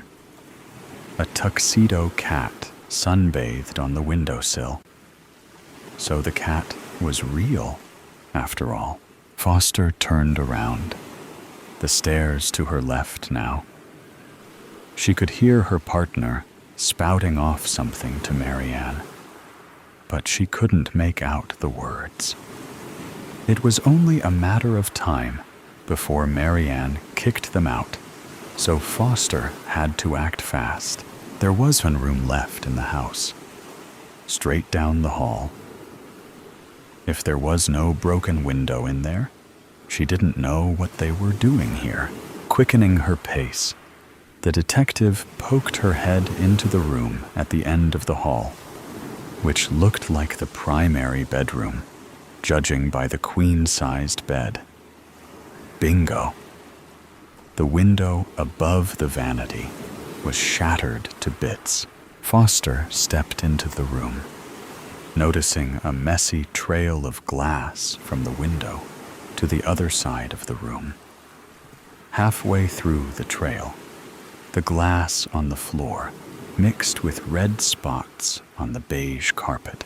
The detective stepped to the left, following the trail, before huffing out an exasperated sigh. On the other side of the bed, invisible from the doorway, lay the body of a man.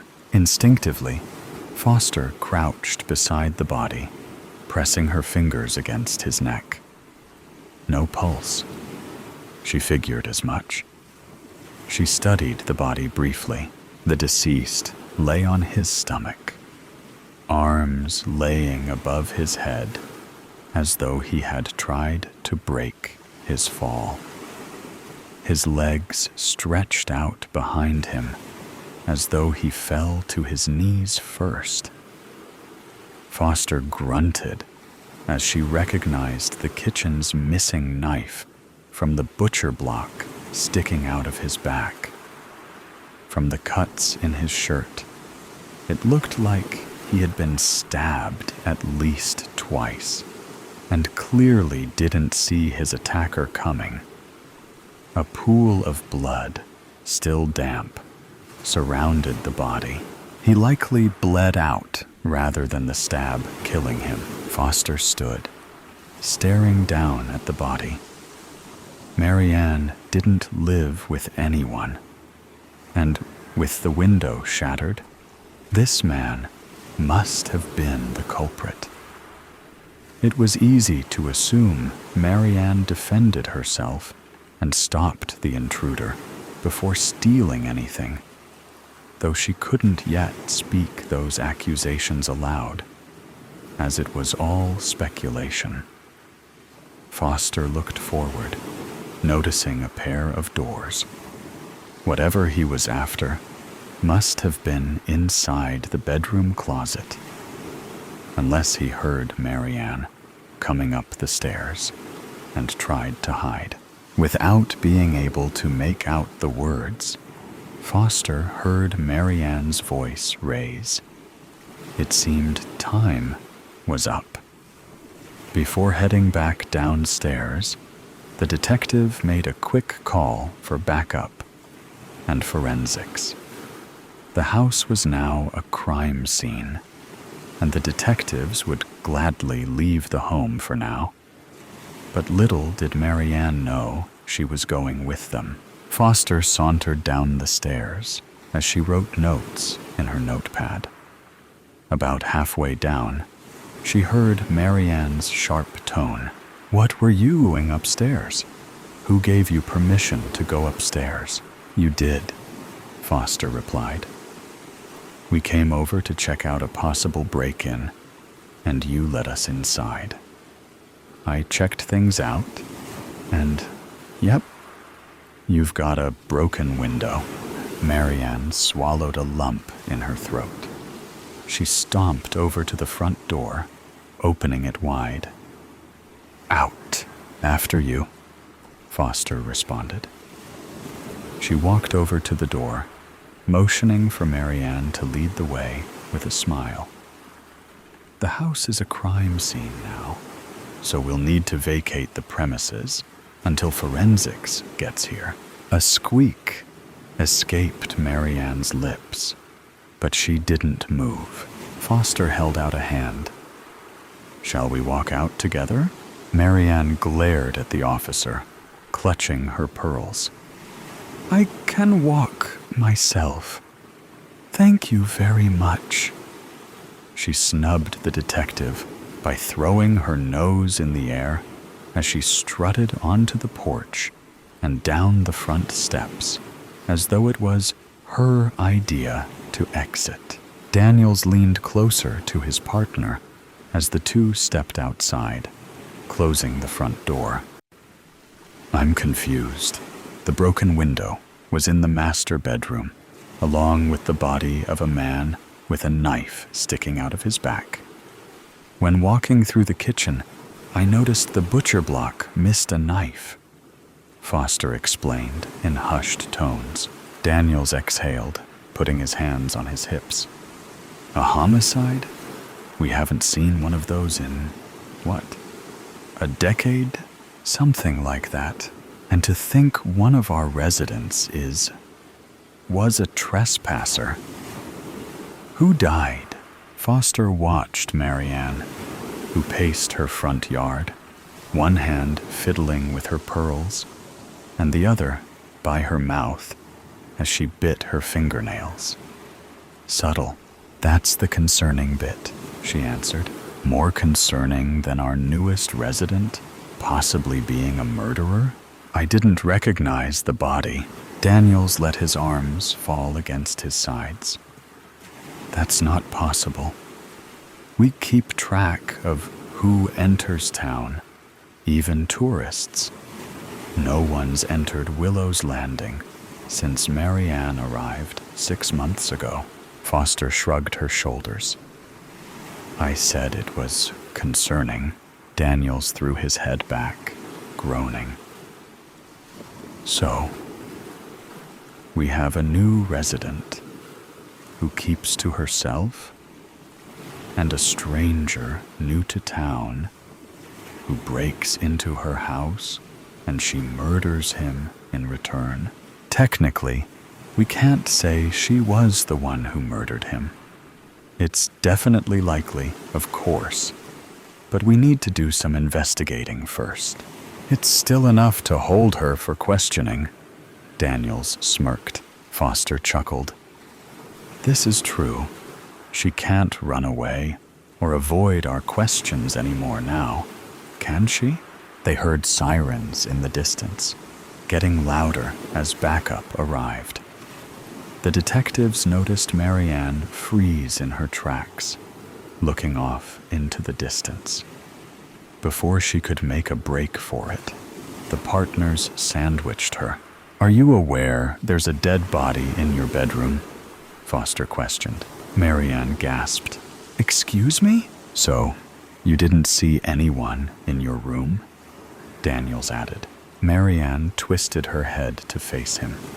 She glared at him. Of course not. Are you aware the broken window was in the main bedroom? Foster continued. Marianne turned her head back around to face her. Well, yeah. I went to check it out, remember? I thought the cat broke something. You saw the window, but didn't see the body? Daniels pressed. Marianne breathed heavily, looking back and forth between the two. Finally, she threw her hands up, narrowing her eyes at the ground. I don't know what you think you're trying to do, but it won't work on me. A couple police cruisers pulled up to the house. Neighbors started peering out from behind their curtains, some sitting on their front porches. One man, not even trying to be subtle, started dusting his swing porch while making heavy eye contact with the police arriving. "Are you aware there's a knife missing from your kitchen?" Foster proceeded anyway. Marianne stomped her foot, covered ears, and squeezed her eyes shut. The detectives rolled their eyes at one another. Daniels took this as an opportunity to step away to get the rest of the team up to speed. "I refuse to be interrogated like this. You came by without my calling you for help. You searched my house without a warrant. Now you're treating me like some sort of criminal." Foster folded her arms, shrugging nonchalantly. "Fine. Forget the body. The fact remains that someone broke into your house, and now they're dead. Were you expecting anyone today?" Marianne relaxed her shoulders, staring quizzically at the detective. "No. Was someone staying with you at your house?" "No." "Have you spoken to anyone recently about something special you keep in your house? Do you know why anyone would want to break in?" Marianne shrugged, shaking her head. She played with her necklace again, deep in thought. "No, I've never even seen him before." Foster sighed, pulling out her handcuffs. "What are you doing?" Marianne took a step back in horror. "Seen who?" Foster pressed, holding on to the cuffs. Marianne hesitated, but pointed to her house. With a condescending attitude, she said, "The supposed body you claim to be in my house?"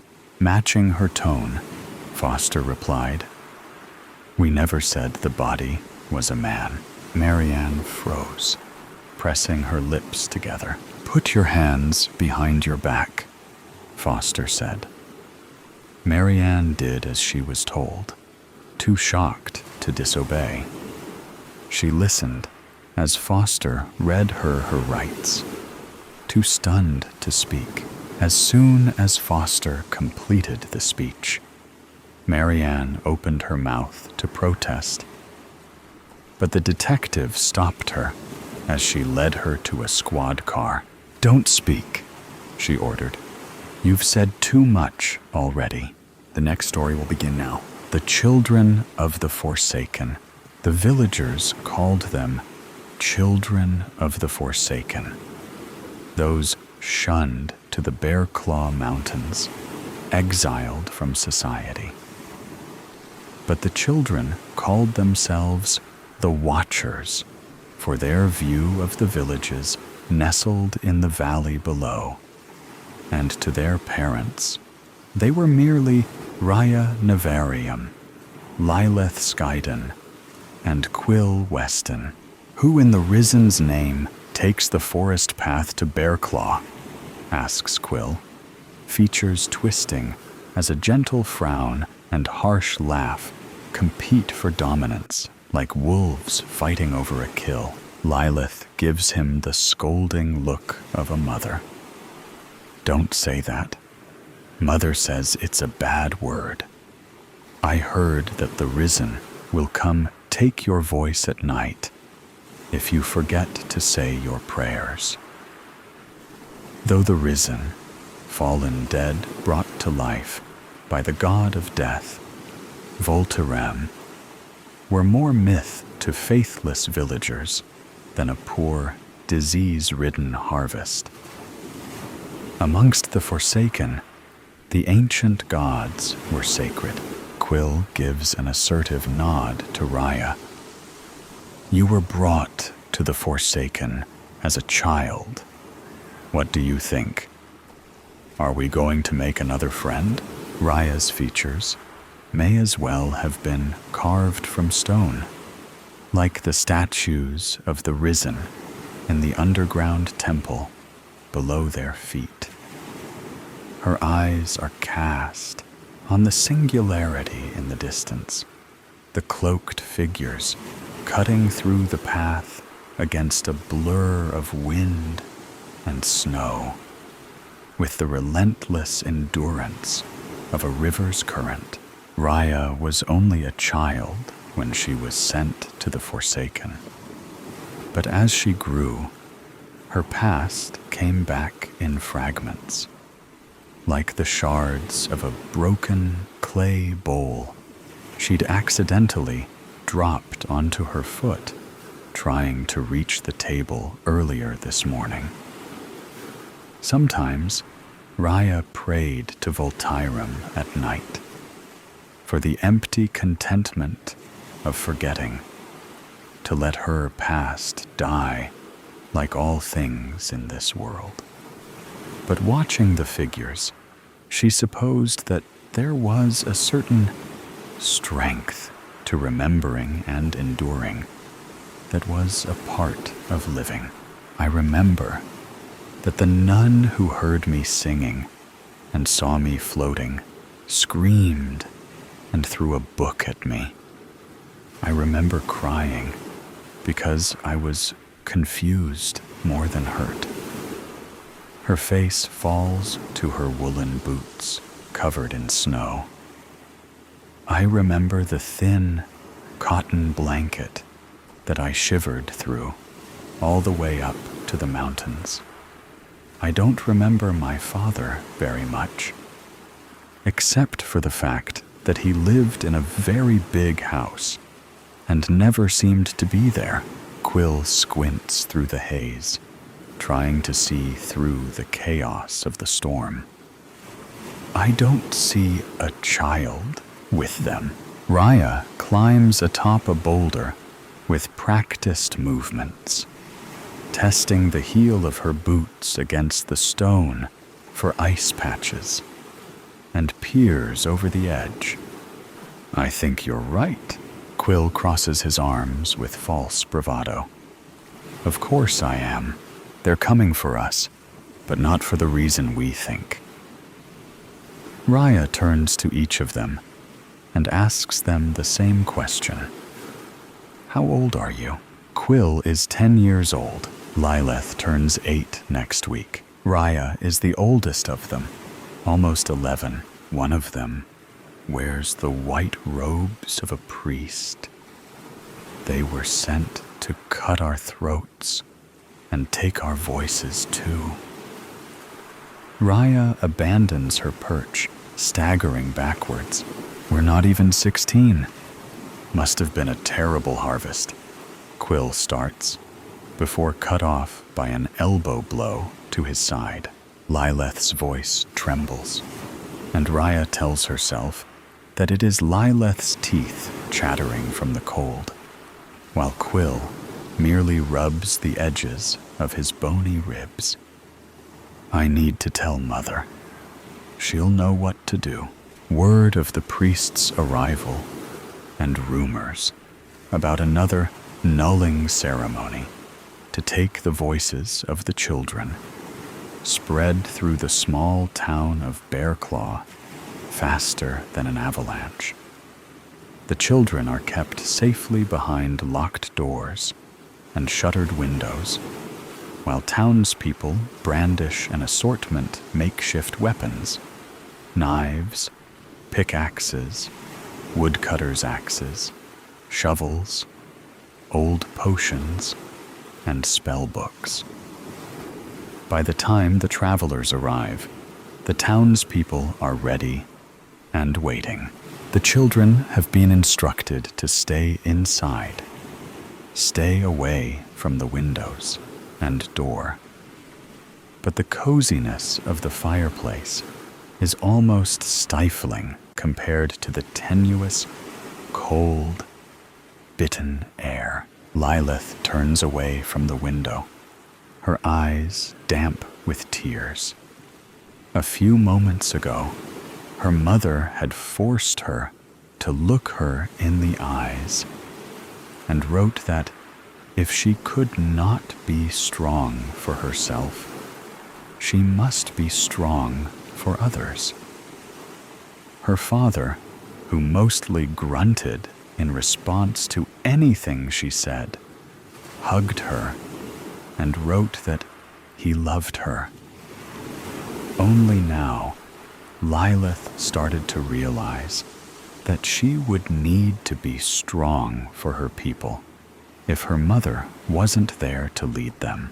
Huddled in the corner, hugging her knees against her chest, Raya tries to press her body flat against the wall to steady her trembling frame.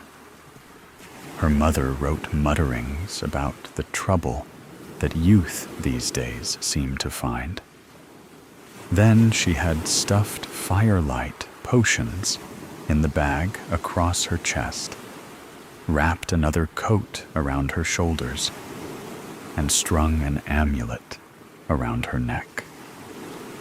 Raya rubbed the markings on the rabbit bone, hoping there would be enough magic in the amulet to protect both of them.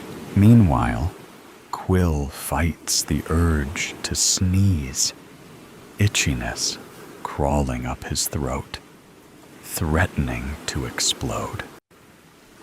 Earlier that evening, his father had taken out a gleaming, enchanted sword from a cabinet and donned the knight's armor that he'd stolen off a rotting corpse in a cave. When his father gave Quill the dagger that he used for skinning game, he wrote for Quill to protect the girls. At first, Quill wanted to point out that Lilith had been practicing her blood song, and Raya was a gifted illusionist. But taking in the hard lines of his father's saw, cast against harsh torchlight, Quill understood. His father also expected him to protect himself, prove himself. We're no priests, and we mean you no harm. The woman's weary steps sink into the snow, too loud and soft, at the same time like the toll of church bells, carried by the flurries of wind. Lilith's mother uses a pierce of charcoal to write on an empty page of her spellbook. Raya flinches at the groaning wooden beams of the cabin as the wind rattles the bolted shutters. Lilith inhales a deep, shaky breath, and Quill stifles his sneeze. I apologize for our deception. Only priests or knights are allowed to travel to the mountains. Tugging down the pristine pale cowl of his cloak, the man takes a step closer.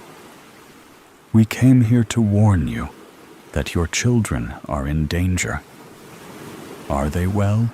Quill's father aims the tip of sword against the man's throat. The crowd gathered in front of the gates stands unwilling, unyielding against the wind. They lurk like a massive shadow, looming over the two strangers as the sun dips below the horizon. They want to take your children's ability to speak. As if sensing their prying eyes, watching from the window, the woman turns to the them, tugging at the man's cloak. Can we see the children? Please? Lilith's mother gestures towards Quill's father. With a heavy sigh, he drops the sword to his armored side. Raya's mother walks towards the door. All three of the children duck their heads down below the window, as if caught stealing maple sweets from the table, and glance at anywhere but each other in guilty silence. None of them flinch when there's a gentle knock against the door, as they follow Raya's mother in stunned, uncertain silence. The fickle, unruly wind seems to whisper in their place. Lilith tugs her thick cloak closer around her shoulders and straightens her shoulders to seem older than she is. Raya keeps her head lowered, focused on chasing her mother's shadow in a game of tag she's been playing since she was born. Quill trudges along, wearing his father's boots that are a few sizes too large for him. Kneeling on the snow, the woman flicks back her cowl. Her eyes are focused with concern. They said you were young, but they failed to mention you weren't old enough to bleed.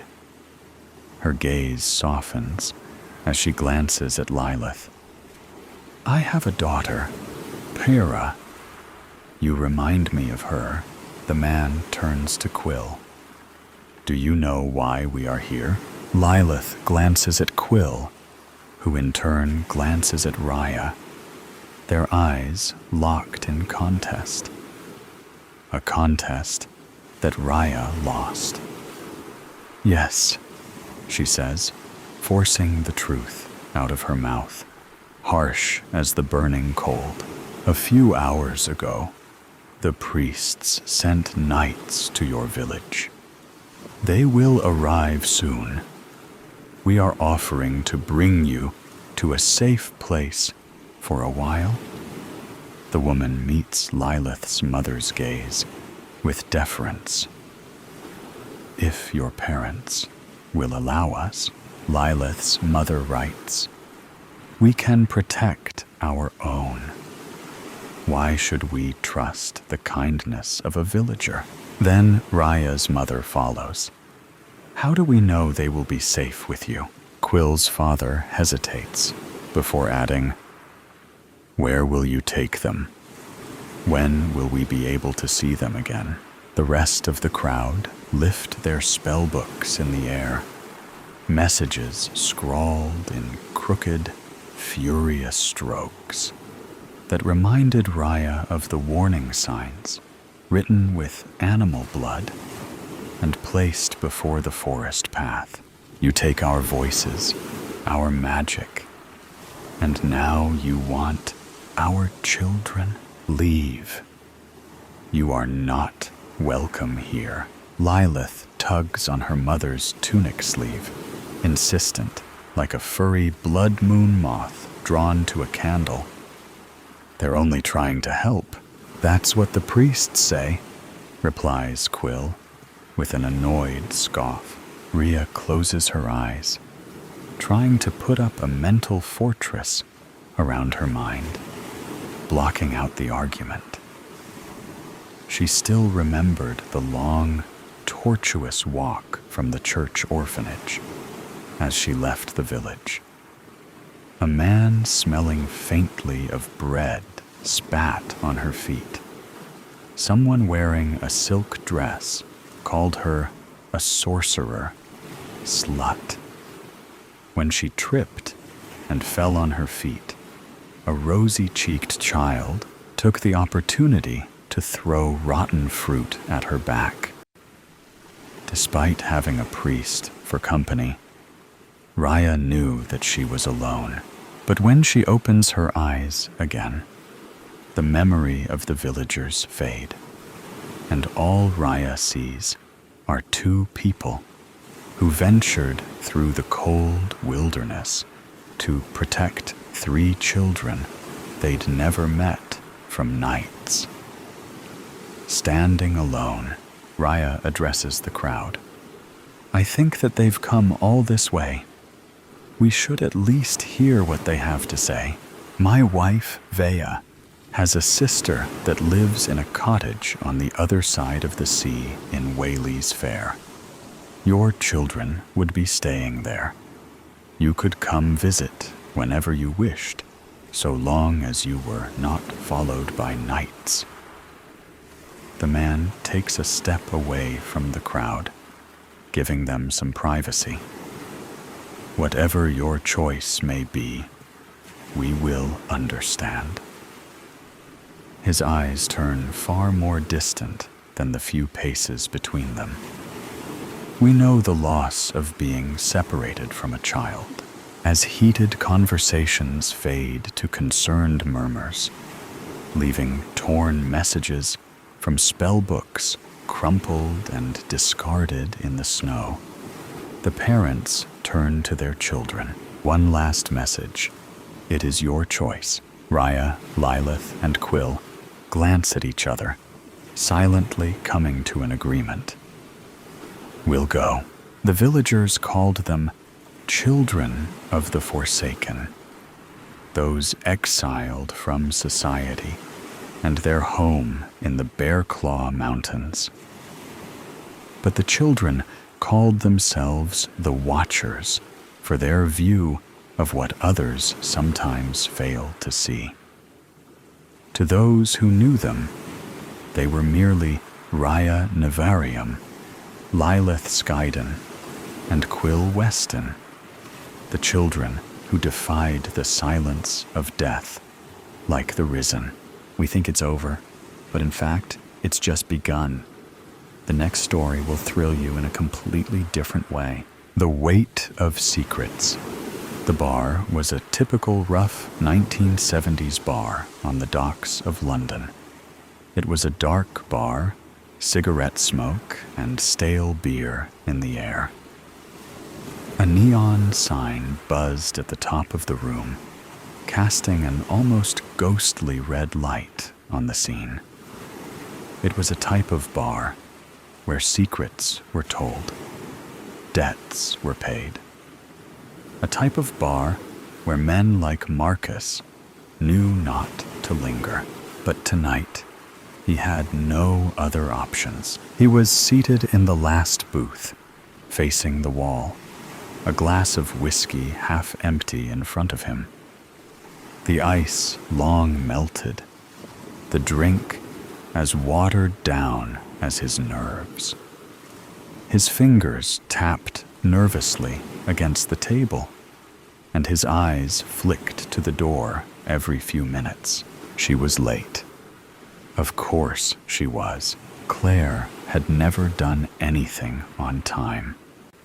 It was a power move, a thing she had mastered when they were just kids pulling jobs together, before the messy world got messier, before trust became a precious commodity neither could afford. When she actually did walk into the room, it shrunk around her. She wasn't loud, she wasn't flashy, but she had an energy that turned heads. She moved like she knew things other people didn't, like she could see the strings behind the curtain, the mechanism, and knew exactly how to pull them. She spotted him immediately, sliding into the booth across from him, a cocky little smile on her face. "I didn't actually think you'd come," Marcus muttered, taking a slow sip of his glass. Claire reclined in a cross-legged position. "You called. I was curious." That was what you could say about Claire. She didn't waste words. It was as if every sentence was measured, weighed, and heavy. Marcus rubbed his jaw, suddenly unsure how to begin. He had rehearsed this conversation 1,000 times in his head, tortured himself with each word. But now, suddenly, all that preparation unraveled as he looked at her. "You don't belong here," he replied instead. Claire raised an eyebrow. "And yet, here I am." She motioned to his drink. "You gonna tell me why you called me out of the blue? Or are we just reminiscing?" Marcus exhaled slowly. He glanced around the bar. Nobody was watching, but that didn't mean there weren't watchers. Risked a trip out here was what he'd done. Hell, Even whispering Claire's name when he did what he did was a risk. But he needed a trusted person to help. Or at least not rip his head off on sight. "We got a problem. I found something," he said. About the shipment. Claire's expression did not budge, nor her posture. Here she was, now listening. Really listening. "Go on," she said. Marcus hesitated. This was the moment. The point of no return. He could always backpedal, feign some excuse, play like this was whatever. But he didn't. "The shipment is not what they say it is," he said in a low voice. "It's not weapons." Claire tilted her head slightly. "Then what is it?" Marcus swallowed. His heart was in his throat. He had already said too much. "It's not good, Claire," he had the breath to say. "Worse than anything we've ever had before." She bent forward with her elbows on the table. "Marcus," her voice a silky, low drawl, steady but brittle, she said, "What's in the shipment?"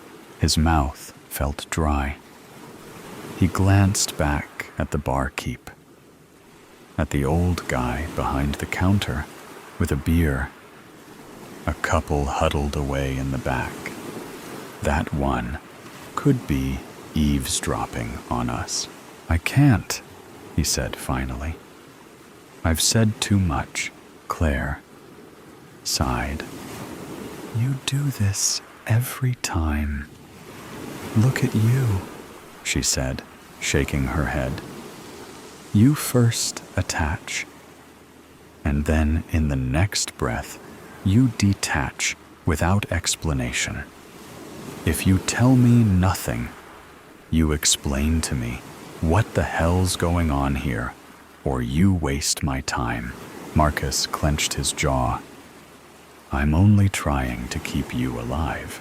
Claire eyed him up and down, piercing him with her gaze. "And who says I need saving?" "You don't understand," Marcus said, stepping closer. He dropped his voice to a whisper. "This isn't just a job, Claire. This is something else. Something bigger." She didn't blink. "Then explain it to me." He hesitated again. And that's when he saw it. A man in the bar, observing them from below the brim of a dark hat. He wasn't drinking. He wasn't talking. "He's literally just sitting there waiting for us," he said. Marcus's stomach dropped. They weren't alone. He reclined in his seat, trying to remain calm. He drained the remainder of his whiskey, then resolutely put the glass up on the table. "We're leaving," he said, almost to himself. Claire didn't argue. She just looked back and spotted the gentleman and nodded. She was up and moving before he was, gliding like a shadow while he scurried toward the door. The cool night air hit them like a slap as soon as they were outside. The streets were vacant, the city throbbing with the sort of silence that can only descend when there's danger close at hand. "Well, talk," Claire said, as soon as they were out of his sight. Marcus was running a hand through his hair. Thinking. "I should not have called you," he admitted. Claire grabbed his arm, halting him. "Marcus." He was looking at her, truly looking at her, seeing something he hadn't allowed himself to see until now. This was more than just another job for her. It wasn't just any payday. She wanted answers, and she wasn't going to let him off the hook without having him give them to her. Marcus exhaled. "The shipment," he said. "It's not weapons, it's people." Claire's mask broke for the first time. "What? They are actually smuggling people, Claire. And not just any people." He lowered his voice. "They're selling them, like cargo." Silence. Then, "Who?" "You know the answer to that already." Claire stared at him. "You're sure?" Marcus nodded. She fell quiet for a long beat. Then, at last, she took a long breath out. "Shit," she muttered. Marcus nodded again. "Yeah." She shook her head, ran a hand through her hair. "This is bad, Marcus.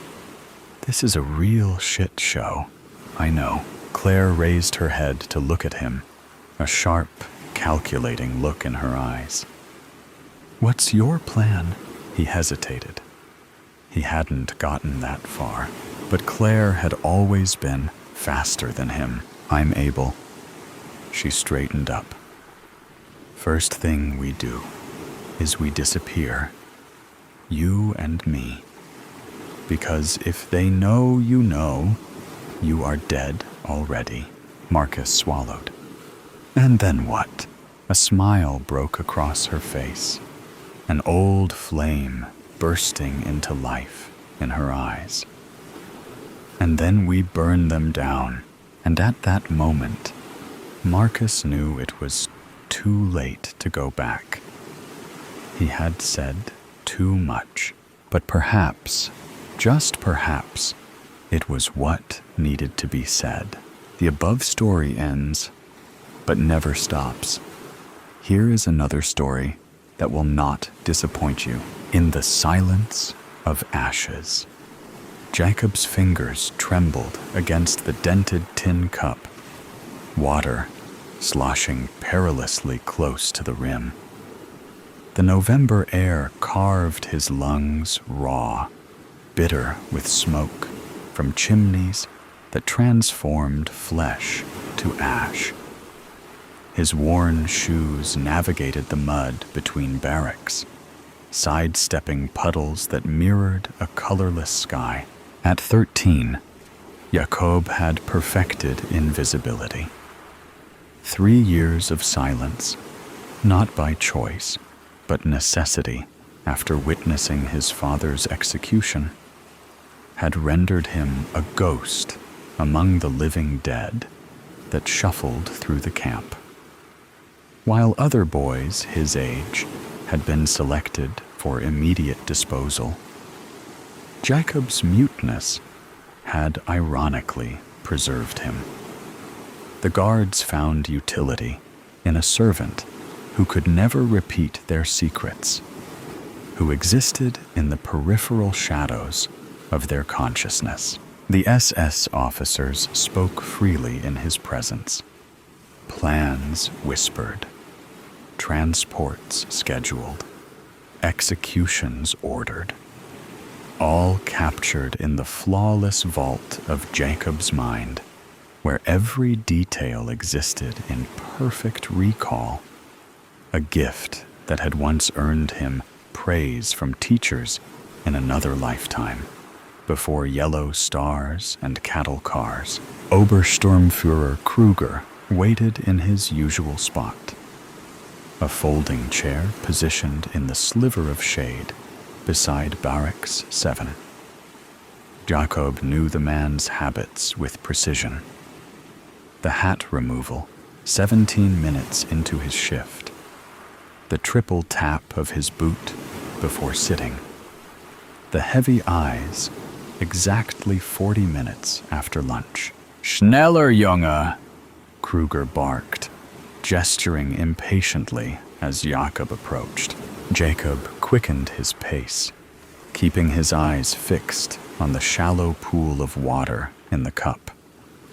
One did not look directly at the gods of this underworld, the men who decided, with casual flicks of their fingers, who would breathe another day and who would feed the insatiable furnaces. Kruger snatched the cup, gulping noisily.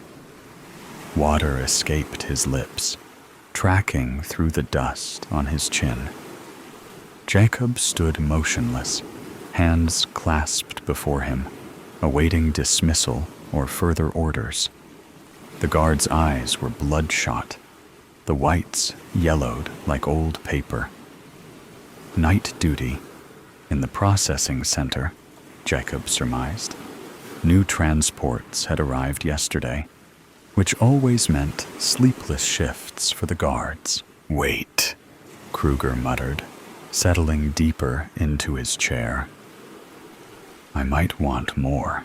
Jacob nodded once, the barest acknowledgement of the command. He knew stillness, as others knew prayer.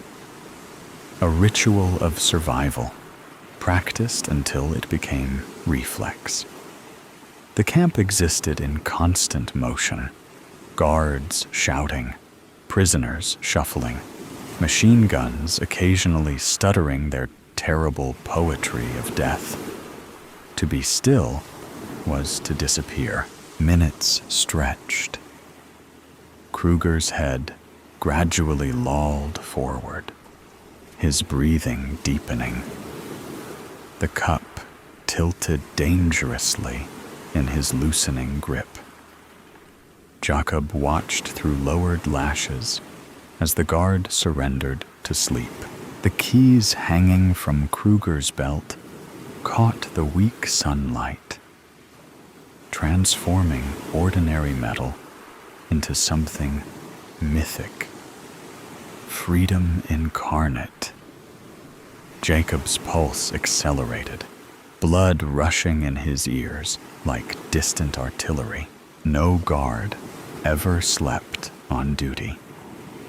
The punishment was severe. Perhaps not death, but certainly disgrace. This aberration might never repeat itself. A singular crack in the impenetrable wall of captivity. Jacob's mind calculated with the precision of mathematics. 4 minutes until the patrol passed the northern fence. 7 minutes until roll call at the women's barracks would divert attention eastward. The electric generator hummed 60 meters to the west, powering the final barrier between imprisonment and possibility. His fingers, trained by years of obedience, trembled with rebellion as they reached toward the key ring. A lifetime compressed into a single breath as metal brushed against metal with the whisper of butterfly wings. The ring slid free. Jacob backed away silently, the keys clutched against his chest like a talisman. The dormant power they represented sent electric currents through his body, awakening nerves long numbed by survival. For the first time in 3 years, a ghost became solid. A shadow contemplated substance. A boy allowed himself to remember the concept of hope. The keys felt impossibly heavy in Jacob's pocket as he slipped between the skeletal shadows of barracks. His mind projected every detail of the camp upon the canvas of his consciousness. A perfect map etched by thousands of forced errands. There, the blind spot behind the infirmary, where guards rarely patrolled. Here, the drainage ditch that ran beneath the eastern fence, partially obscured by withered weeds. Each movement demanded precision as afternoon shadows stretched across the packed earth. Jacob became one with them. Another darkness, moving among darkness, his emaciated form barely disturbing the air. The camp's architecture revealed itself differently now. What had been a prison became a puzzle box, and Jacob held the solution in his trembling hand. 327 steps to the generator shed, a left turn at the kitchens, skirt the infirmary, avoid the dogs kenneled near the northern guard tower. Gunther, the shepherd with the white spot on his muzzle, raised his head as Jacob passed downwind. The animal's ears pricked forward, nostrils flaring. Jacob froze, becoming stone. The dog's amber eyes held his for an eternal moment before dismissing him. Just another walking skeleton, carrying neither food nor threat. Jacob released the breath he'd been holding and continued his careful trajectory toward freedom. The world had shrunk to immediate sensations. Ribs against lungs, the metallic taste of fear, fabric against skin. Nothing existed beyond this moment of movement, this singular pursuit of escape. A sudden commotion erupted near the eastern fence. Jacob pressed himself against Barracks 12, becoming one with its weathered planks as two guards rushed past. Not for him, not yet. The keys remained undiscovered. As the guards disappeared, Jacob continued his journey through the camp's service areas, places where a silent child became as invisible as dust motes in sunlight. He reached the narrow passage between buildings where mud gave way to gravel, treacherous ground that might announce his presence. Jacob moved with the deliberate care of a tightrope walker, testing each step. A soft sound stopped him. A whimper, barely audible, drifting from beneath the elevated supply depot.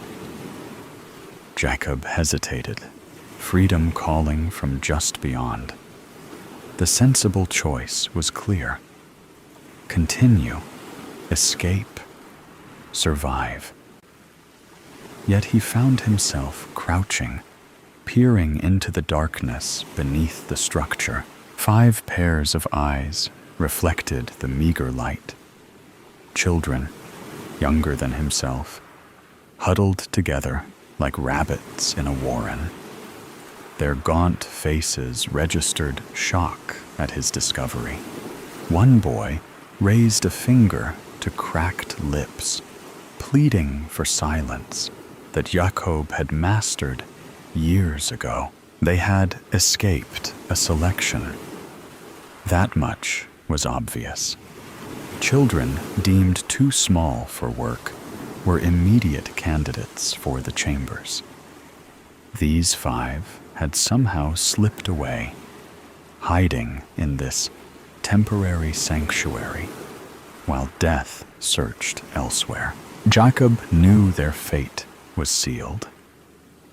The hiding place would be discovered within hours. The dogs would find them, or hunger would drive them into the open. Their brief rebellion against inevitability would end as all rebellions did in this place, with smoke rising from chimneys. His hand closed around the keys in his pocket. One boy, for certain, could navigate the camp's dangers. 5 children multiplied the risk exponentially. Mathematics again. Probability, chance, the cold equations of survival. The smallest child, a girl with eyes too large for her hollowed face, extended one skeletal hand toward him, not begging, not pleading, offering connection, humanity. Something the camp had systematically stripped away layer by layer until only animal survival remained. Jacob's memory flashed to his father's final words before the guards beat him silent. Remember who you are. He made his decision with quick, efficient gestures. Jacob motioned for them to follow. The children untangled themselves from their hiding place, emerging like shadows gaining substance.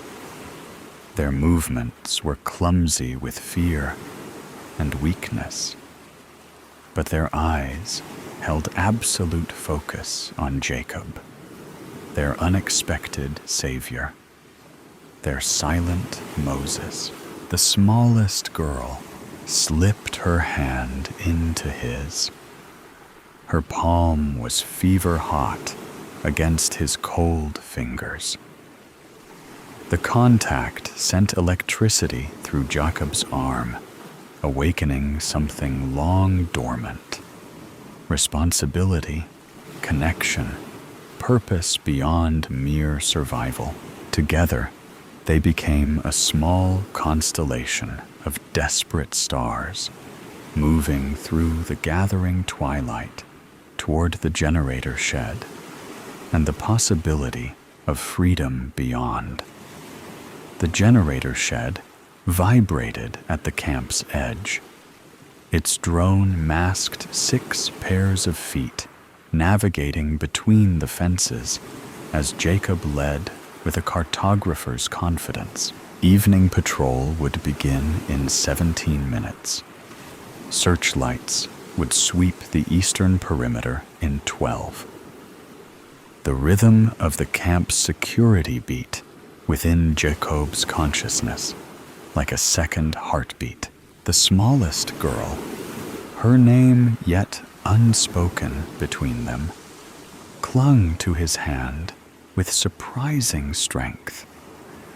Behind them, the other children followed in a chain of desperate hope, each grasping the clothing of the one ahead.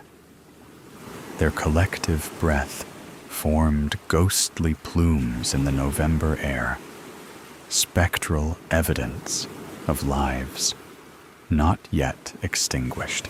Jacob reached the generator shed's rusted door. 3 keys tried, 3 keys rejected, before the 4th slid home. The lock surrendered with a reluctant click that seemed thunderous in his heightened awareness. He ushered the children inside, pulling the door closed behind them. Darkness enveloped them, broken only by the red glow of indicator lights. The smell of oil and metal replaced the camp's perpetual stench of suffering. The generator's pulse vibrated through the concrete floor into their bones. Jacob's memory reconstructed the shed's interior with perfect clarity. He had been brought here once to clean grease spills, one of countless menial tasks assigned to the camp's silent shadow. His fingers traced metal casings and wire housing until he found what he sought, the main control panel. Behind him, the children huddled together for warmth and courage. The oldest boy, perhaps 10, whispered something in Polish that Jacob couldn't understand. The words dissolved into the mechanical growl surrounding them.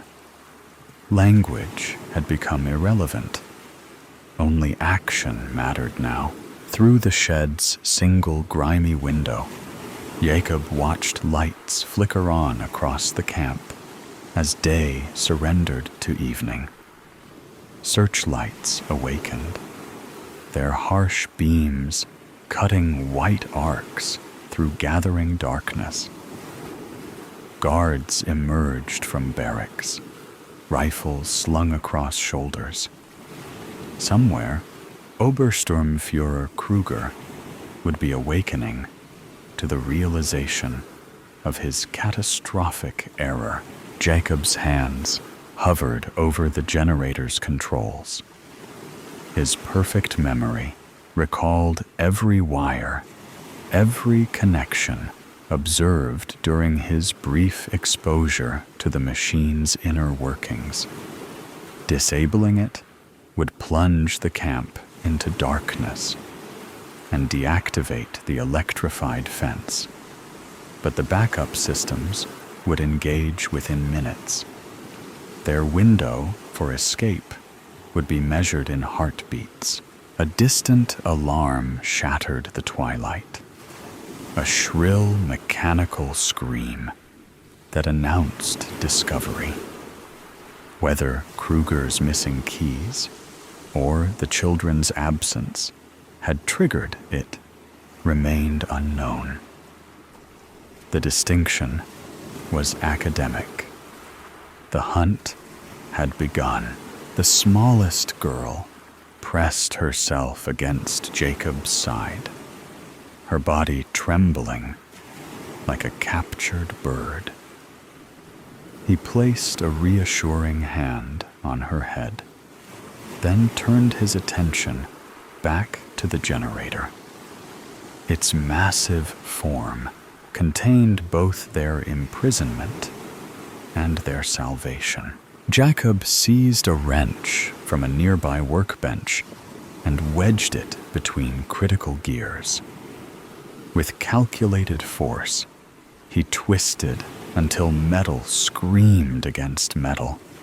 Sparks erupted in blue-white constellations, reflected in the wide eyes of the watching children.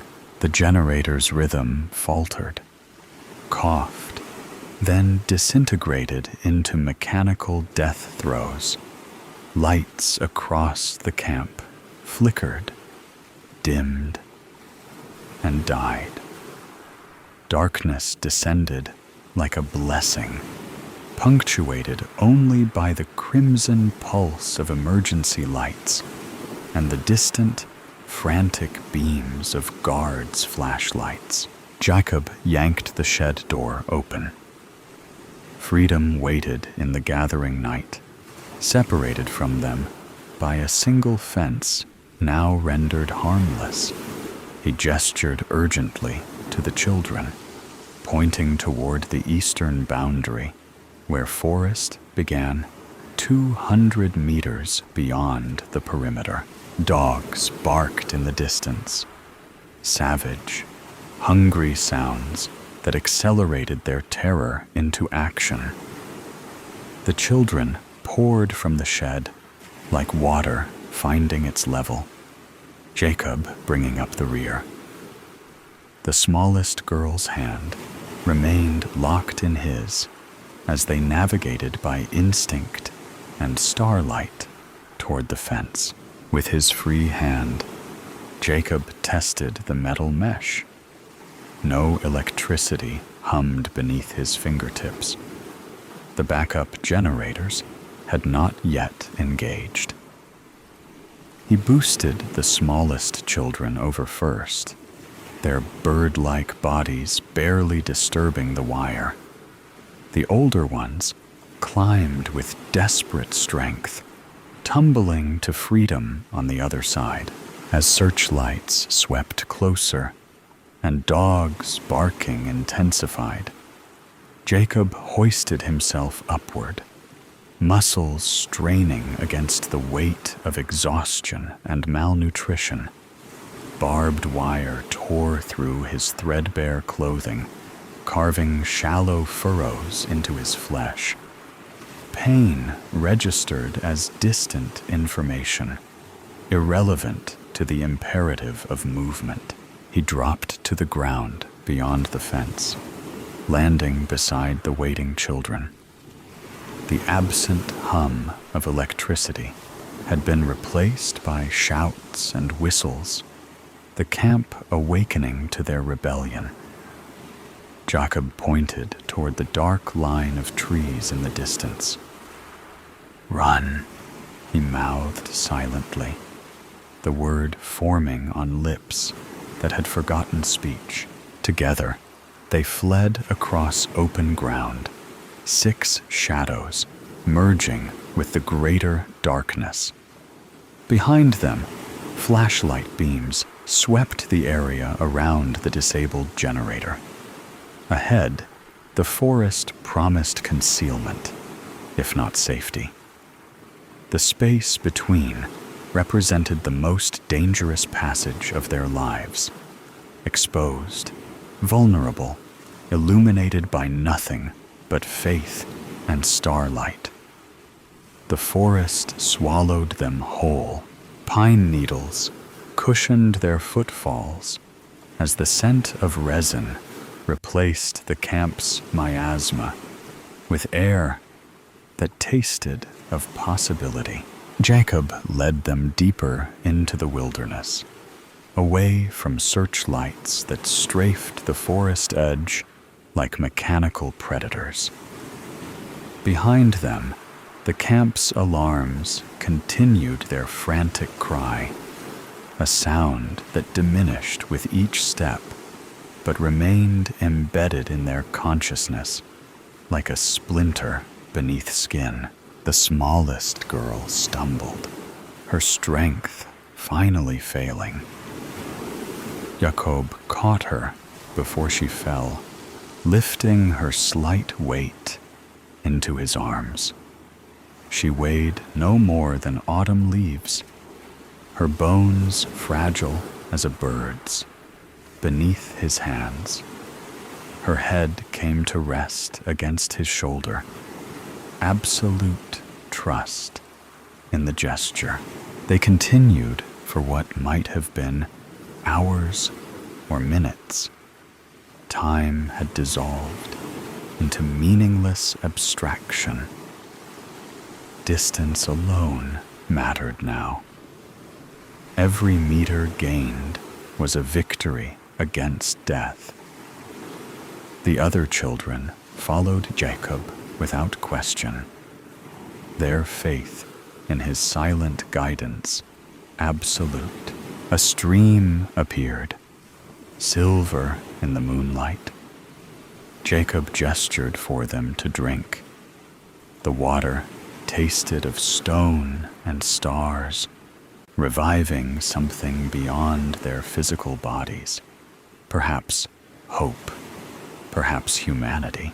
The oldest boy spoke, his voice a rusty hinge breaking the forest's solemn quiet.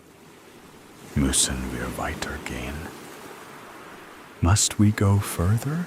Jacob nodded, pointing deeper into the forest.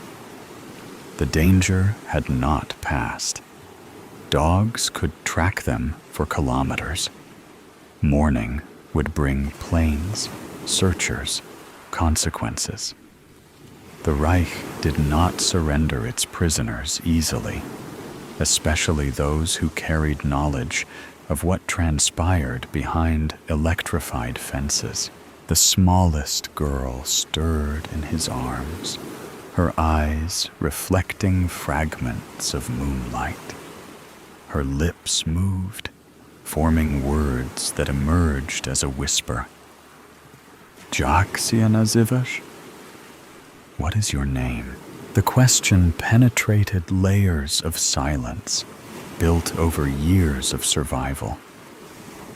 Jacob hadn't heard his own name spoken aloud since his father's death.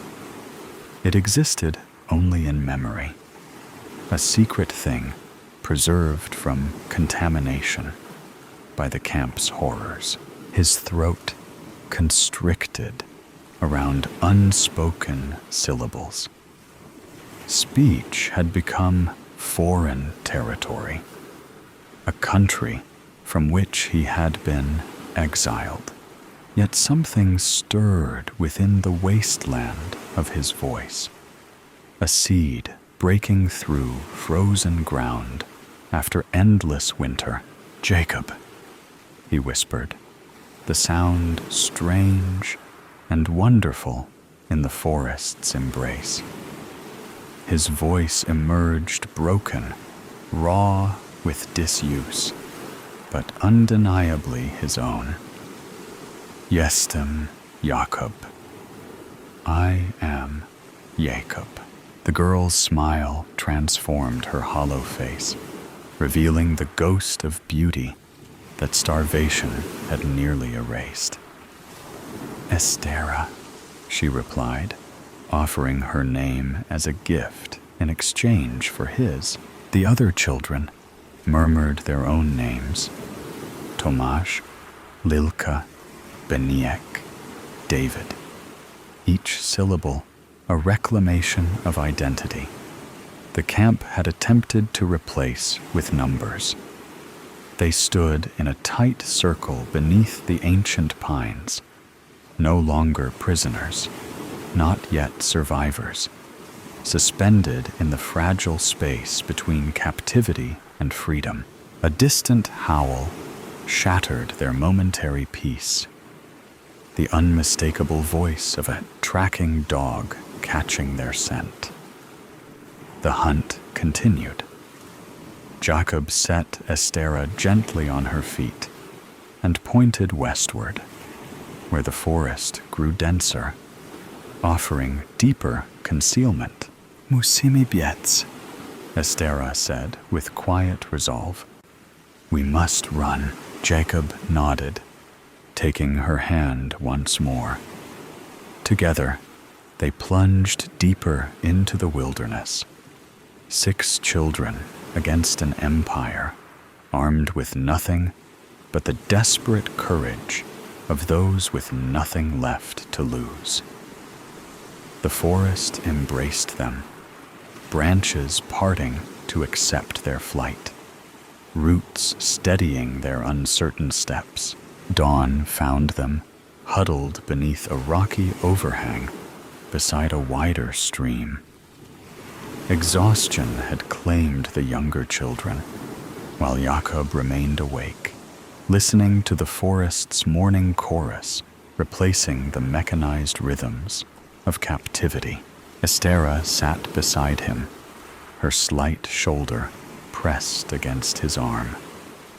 "Dokąd idziemy?" "Where are we going?"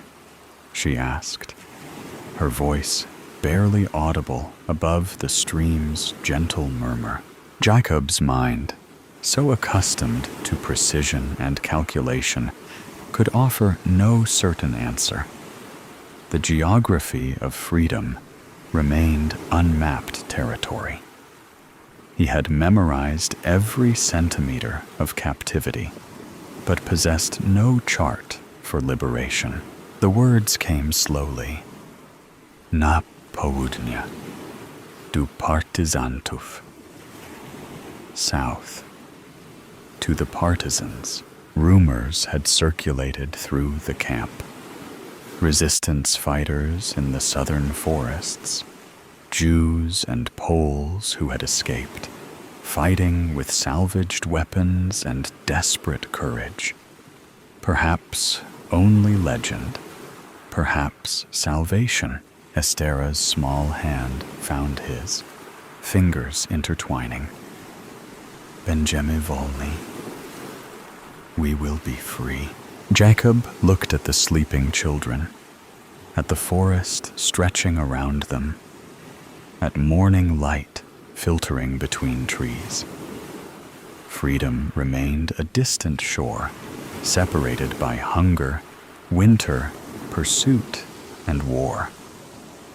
Yet for the first time in 3 years, possibility existed. He squeezed Estera's hand gently and discovered within himself the capacity for speech once more. Words emerged like water from stone, each one a small miracle of reclamation. Już jesteśmy. We already are. The forest absorbed his words, carrying them toward the lightening sky. Behind them, the camp continued its grim business. Ahead, war raged. But here, 6 children had rewritten the equations of their existence beyond barbed wire and numbered tattoos. Jacob tilted his face toward the breaking day, feeling warmth touch his skin. His voice, newly rediscovered, held steady as he spoke again. Not to Estera, not to the sleeping children, but to the memory of his father that he carried within. I remember who I am. Thank you for being here to listen with me. Let's enjoy the new story together. Black and White. The boardroom. 32 students awake in a dark room. The lights flash on. 32 fearful high school students scan their surroundings. They're in a square room. The walls are lovely nature murals. The floor is a large, square black and white checkerboard. And they're in costumes. 16 are black and 16 white. Esther starts the confused students' conversation. Oh, my lord, where are we? Barney, the school's head nerd, is dressed in black leather and a crown. How did I got here? Johnny, the high school star quarterback, is dressed in white leather and a king's crown. We, nerd. How did we all get here? Susie, head cheerleader, adorned in a dazzling black sequined dress and crown, clings to Johnny. We were all at Dr. Gilbert's party. Jerry, right. I remember we all toasted the good doctor's birthday. Jill? Yes, I can't recall much after that. Billy Joe. The punch. I bet the punch was spiked. Sally, how did I get dressed in this? Mark and Ken are examining the walls, looking for an exit, only to find 2 bathroom door. Mayview Police Debtor. The FBI Child Abduction Unit arrives at the Mayview City Police Department. Captain Montaigne, I appreciate your rapid response. Agent Joseph Klein, what have you got? Captain, there was a party at a Mayview High School mathematician's house on Friday night that the missing teens seem to have attended. Sergeant Billings, sir, they're being live streamed. Agent Klein makes a call. Agent Newton, I need your unit to find this channel's origin. I just linked to you. Live chess. A placard on the wall reads, Welcome to Live Chess. 1. This is a standard 12-hour game of chess. 2. Your costume denotes your position and side. 3. Your kings are Johnny and Barney, both well-ranked players. 4. Breaks are 10 minutes each hour. The teens are quiet momentarily as they read, then break into a confusing garble of voices until Ben, a well-known school bully, yells, Shut up, all of you. They do. He continues, Who the hell you think you are? I will knock your teeth out. A loud crack sounds out. Ben collapses and slides down a wall onto the floor. Blood oozes from his mouth.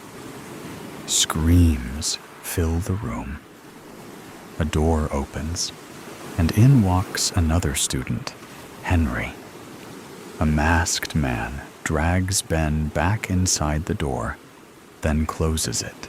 Henry, what the hell is going on? Overhead, a voice breaks in. I'm the director and judge. I don't tolerate dissidents. Now that's settled. Let's begin, shall we? Take your positions. White on the wall's time clock side. The frightened, crying teens start moving into position. Sally crying and shaking. I don't know where to go. King Barney. Over there, in the second row, with Susie, Jill, Mary, Gary, Ken, and Mike. You're all pawns. Voice. Well done.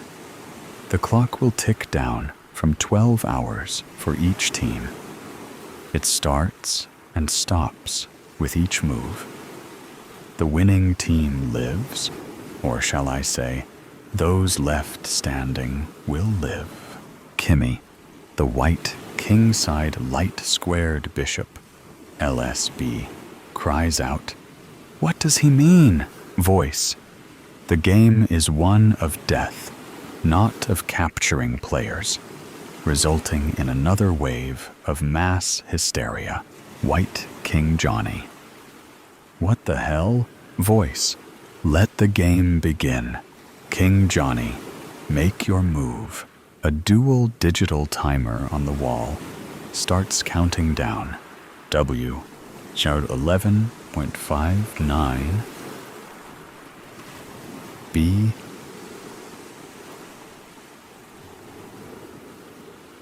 Opening. Johnny, the HS quarterback, confused and shaking, instantly decides pawn to E4. Voice. Johnny, they're more than pawns. They're your classmates. They're living people, at least for the moment. Brings another burst of loud, conversing, screams, and crying. Mary runs, screaming, I can't do this. A loud crack echoes throughout the room. Mary halts, drops to the ground, and cringes down into a fetal position. Voice. Mary, that was a warning. Get back, now.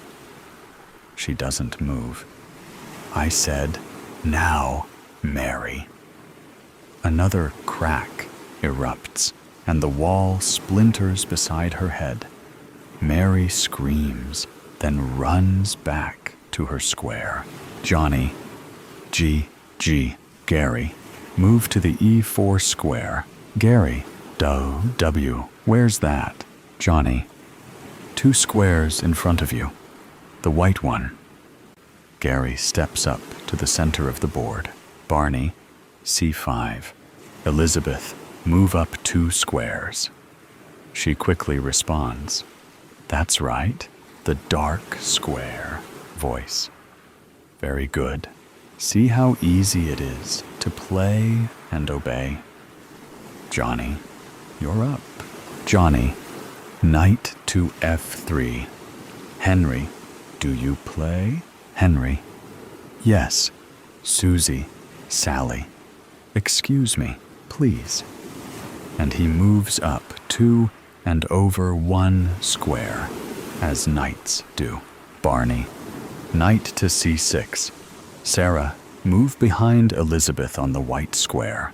Johnny, Billy, you're our light squared bishop. Step in front of me to E2. BE2. Strategy. Barney, may I ask a question? Voice. Of course. Your clock is ticking, Barney. If we capture a piece, what happens to the player? Voice. Again. It's not a capture game. It is a game of life and death. Barney. The person dies? Voice. I think you know the answer. Black King Barney. Barney. What happens if there is a checkmate without any captures? Voice.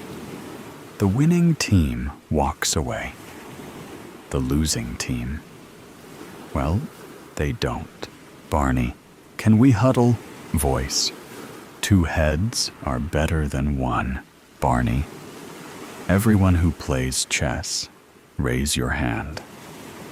The black team's bishops, Tamer and Samuel, the knights, Michael and Sarah, and 1 rook, Matthew, raise their hands along with 3 pawns, Eve, Miriam, and Luke. Barney. Okay, let's huddle and discuss our next move. No one moves. Voice. You can converse during your move. The bishops and knights slowly and hesitantly walk over to Barney. Barney. How you doing? Tamar, tears flowing. Scared shitless, of course. The others nod in agreement. Barney. I didn't want to talk about the move. I know the best move with Johnny's Sicilian defense. I want to discuss strategy. If we capture a person, Samuel, they will be shot. Sarah. Who is this psychopath? Luke. His voice is masked, and he knows us. Michael. A teacher? Barney. I think so, but our absence must have the FBI involved. So, if we can draw out the game with no captures, Tamar, kill. This sick will murder them. Barney. Right, so let's make moves to prolong the game. Sarah. Sounds like a good plan. The others nod in agreement. Barney. Okay, good. Michael. Let's play D6. It's a good counter to the Sicilian, and no chance for a kill. Barney. My thought as well. The teens shake in agreement. Billy Joe. Johnny is my boyfriend and aggressive in football and chess. He's good and will go for the win. Sarah. No, he won't. Billy Joe. What makes you think that? Sarah. You. You're on our side. You die if he wins.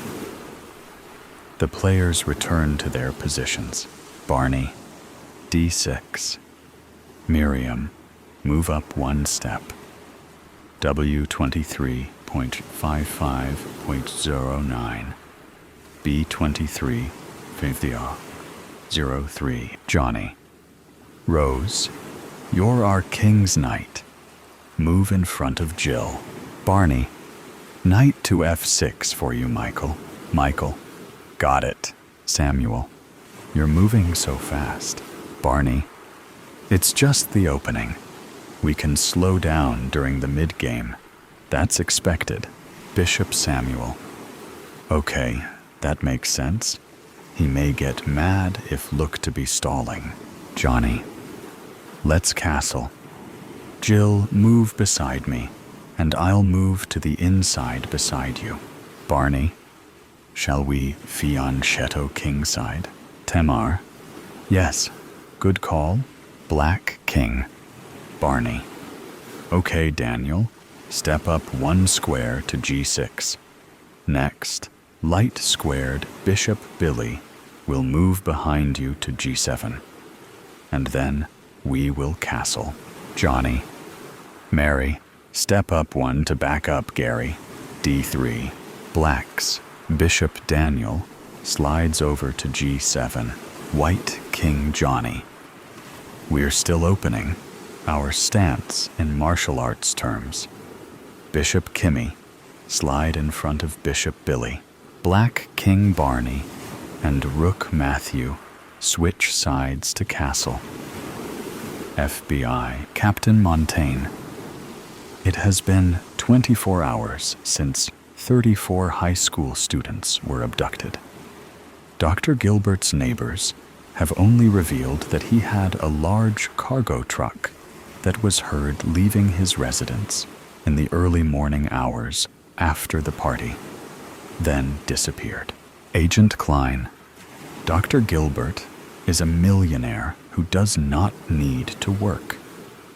He withdrew vast amounts of cash over the last few years and spent his weekends away. Where to? We are seeking to ascertain, along with tracing the video feed. We see the students are all alive except one. Live chess has gone viral. We are hesitant to shut it down as he may retaliate against the kids. Officer Dave. Yes, he shot one, and Celia is missing. Agent Klein. Perhaps not. Video analysis seems to indicate a scam, a fake death, like in the movies. He has a degree in mathematics and is a psychologist. Officer Gentry. A sick one. He is tormenting them. Agent Klein. Chess has 32 pieces, 16 per side.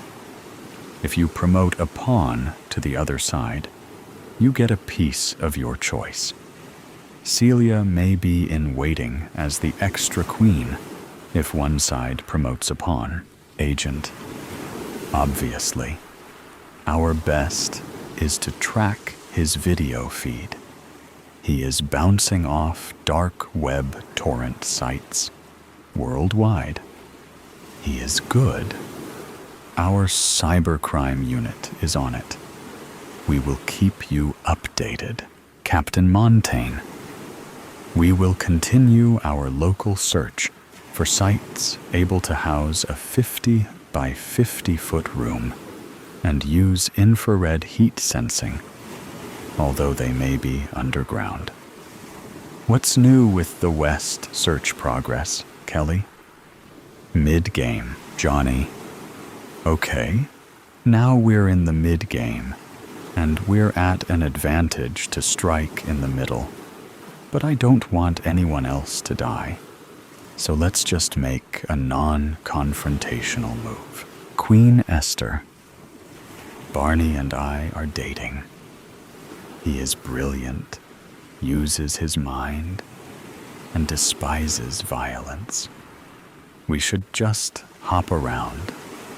I can step over one and back up Bishop Kimmy. Rose.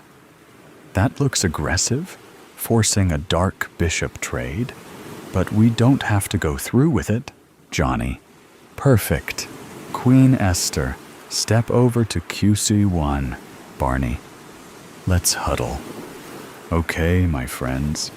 It looks as they want to force a bishop trade and end up with their Q in front of me. Billy Joe. Don't take any chances with Johnny. He will save himself first. He will pick his team and friends over me. Barney. Okay, we can avoid a trade. Matthew. How? Barney. Rook Matthew. Step to the side. One for rook to e8. King Johnny. Good move by them. They don't want a trade or fight. The clock reads. W23 Uzo Biwe Suinti. Voice. Break time. A wall opens, revealing a large table with a feast of food and drinks. The bathroom doors pop open. One is labeled guys and the other gals. Break time. The young women gather. Johnny runs to Billy Joe, and they hug, as do other couples. Billy Joe. Oh, Johnny, I'm so scared. Johnny. We all are, Billy Joe. We all are. Barney. I'm famished. He and Esther walk to the snack table. Esther, I need to pee. Be right back. The Black King walks up to the Black King. Johnny greets him with, "What's up, nerd?" Barney, "We need to work together and figure this out." Johnny, "Sorry. Yeah, you're right. What do you have in mind?" He takes the last bite of a hot dog. Barney, "If we make a capture, the person dies." Johnny, "Right. So, we need to move around, keep the game going." Barney, "That's logical, but I'm sure he thought of that." Johnny, "All we can do is try." Barney, "Perhaps the cops will find us." Johnny, "The FBI is hunting for us." Barney, "Right. So let us keep the game going till time runs out." Johnny, "Okay. We need not to let any side run out their clock." Esther, "How do we do that?" Billy Joe, "Make our moves on 10-minute intervals." Johnny, "Perfect." Barney, "That's 6 moves per hour times 24 hours, which comes out to 120 moves each." Esther, "Let's make them 15 minutes. Barney, "I agree. That way we maximize the game length."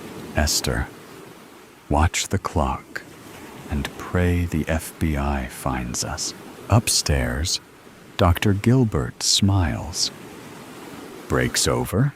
Back to your positions. King Johnny, your move." Johnny, "Hey, Barney." Barney, "Yeah, Johnny.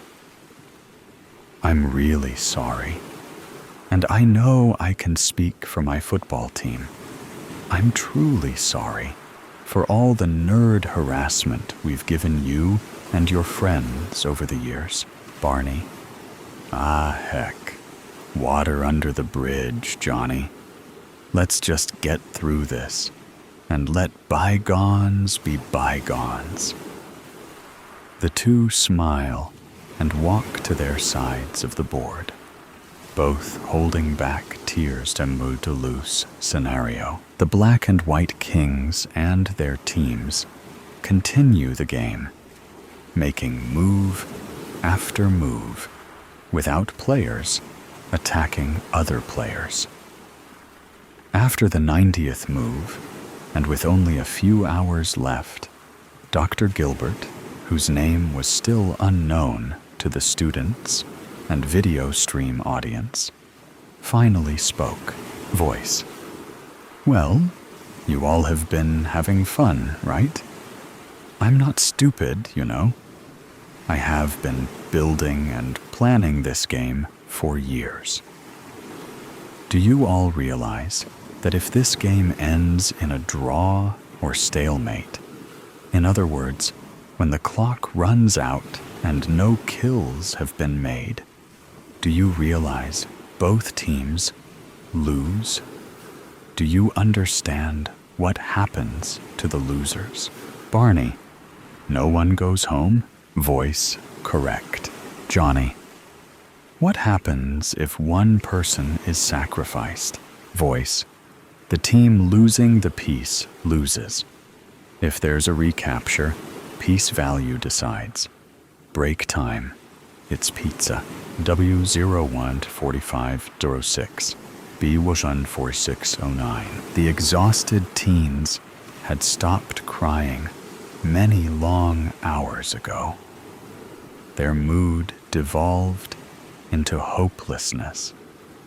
Most feel numb. Their conversation was replaced with inward personal reflection. Life before this horrid weekend. Football game fun and laughs. Moments with their friends, their loves, and their families. Upon this new revelation, a lose-lose scenario where at least half will die, the crying and severe depression returned as their end was near. The physically, mentally, and emotionally exhausted teens collapse on the checkered floor and devour 16 large pizzas. Billy Joe, so much for our stalemate plan. We're screwed. Now what are we going to do? Barney, someone needs to be sacrificed for the rest of us? Esther, no, it's not that simple. Henry, she's right. One sacrifice means the losing team. All of them don't make it home. Billy Joe, Lordy, what are we going to do? Johnny, flip a coin. The loser takes a hit. It doesn't matter who dies first, as all 16 will be sacrificed. Barney flips. Johnny guesses wrong. Henry, I'll do it. Rose is in a position to take me. FBI, Captain. We just got a call from Jerry's Pizza in Littleford. Somebody just picked up an order of 16 pizzas. Jerry said that was highly unusual. We're running the license plate run now. Agent Klein, get the SWAT team in the chopper. Sergeant Newton, Captain, we have an address. End game. W00010, B00010. Billy Joe. Time to make the call, Barney. Barney, I can't. Billy Joe, tears in her eyes. I know. It is either half of us or all of us. Barney, Rose, walk over to Henry's Square. Rose, tears flowing. No, I won't be able to live with myself. Billy Joe, none of us will. Rose, none of us. Barney, angered, we'll all forever be haunted. Night Rose slowly moves up 2 squares over one and steps into Henry's Square. Oh, Henry, I'm so sorry. Henry, Rose, I volunteered. You're not to blame. Voice, Barney, you're up. Barney, what do you mean? Voice, it's time to slay. Barney, so, go ahead. Live with your cruelty. Voice, oh, not I, your kingship. Barney, what do you mean? Voice, you as king chose. You as king follow through. Barney, I will not murder. Voice, you may have Rose perform the deed. Barney, I will not. Voice, do you choose a draw? Barney, help everyone. What do I do? Voice, tick, tick, tick. Barney, let's vote. A team vote. Voice, ah, a king chooses democracy. How noble. Barney, those in favor of a draw walk to the other team. Those who want me to murder Henry and everyone on their side dies. Remain here.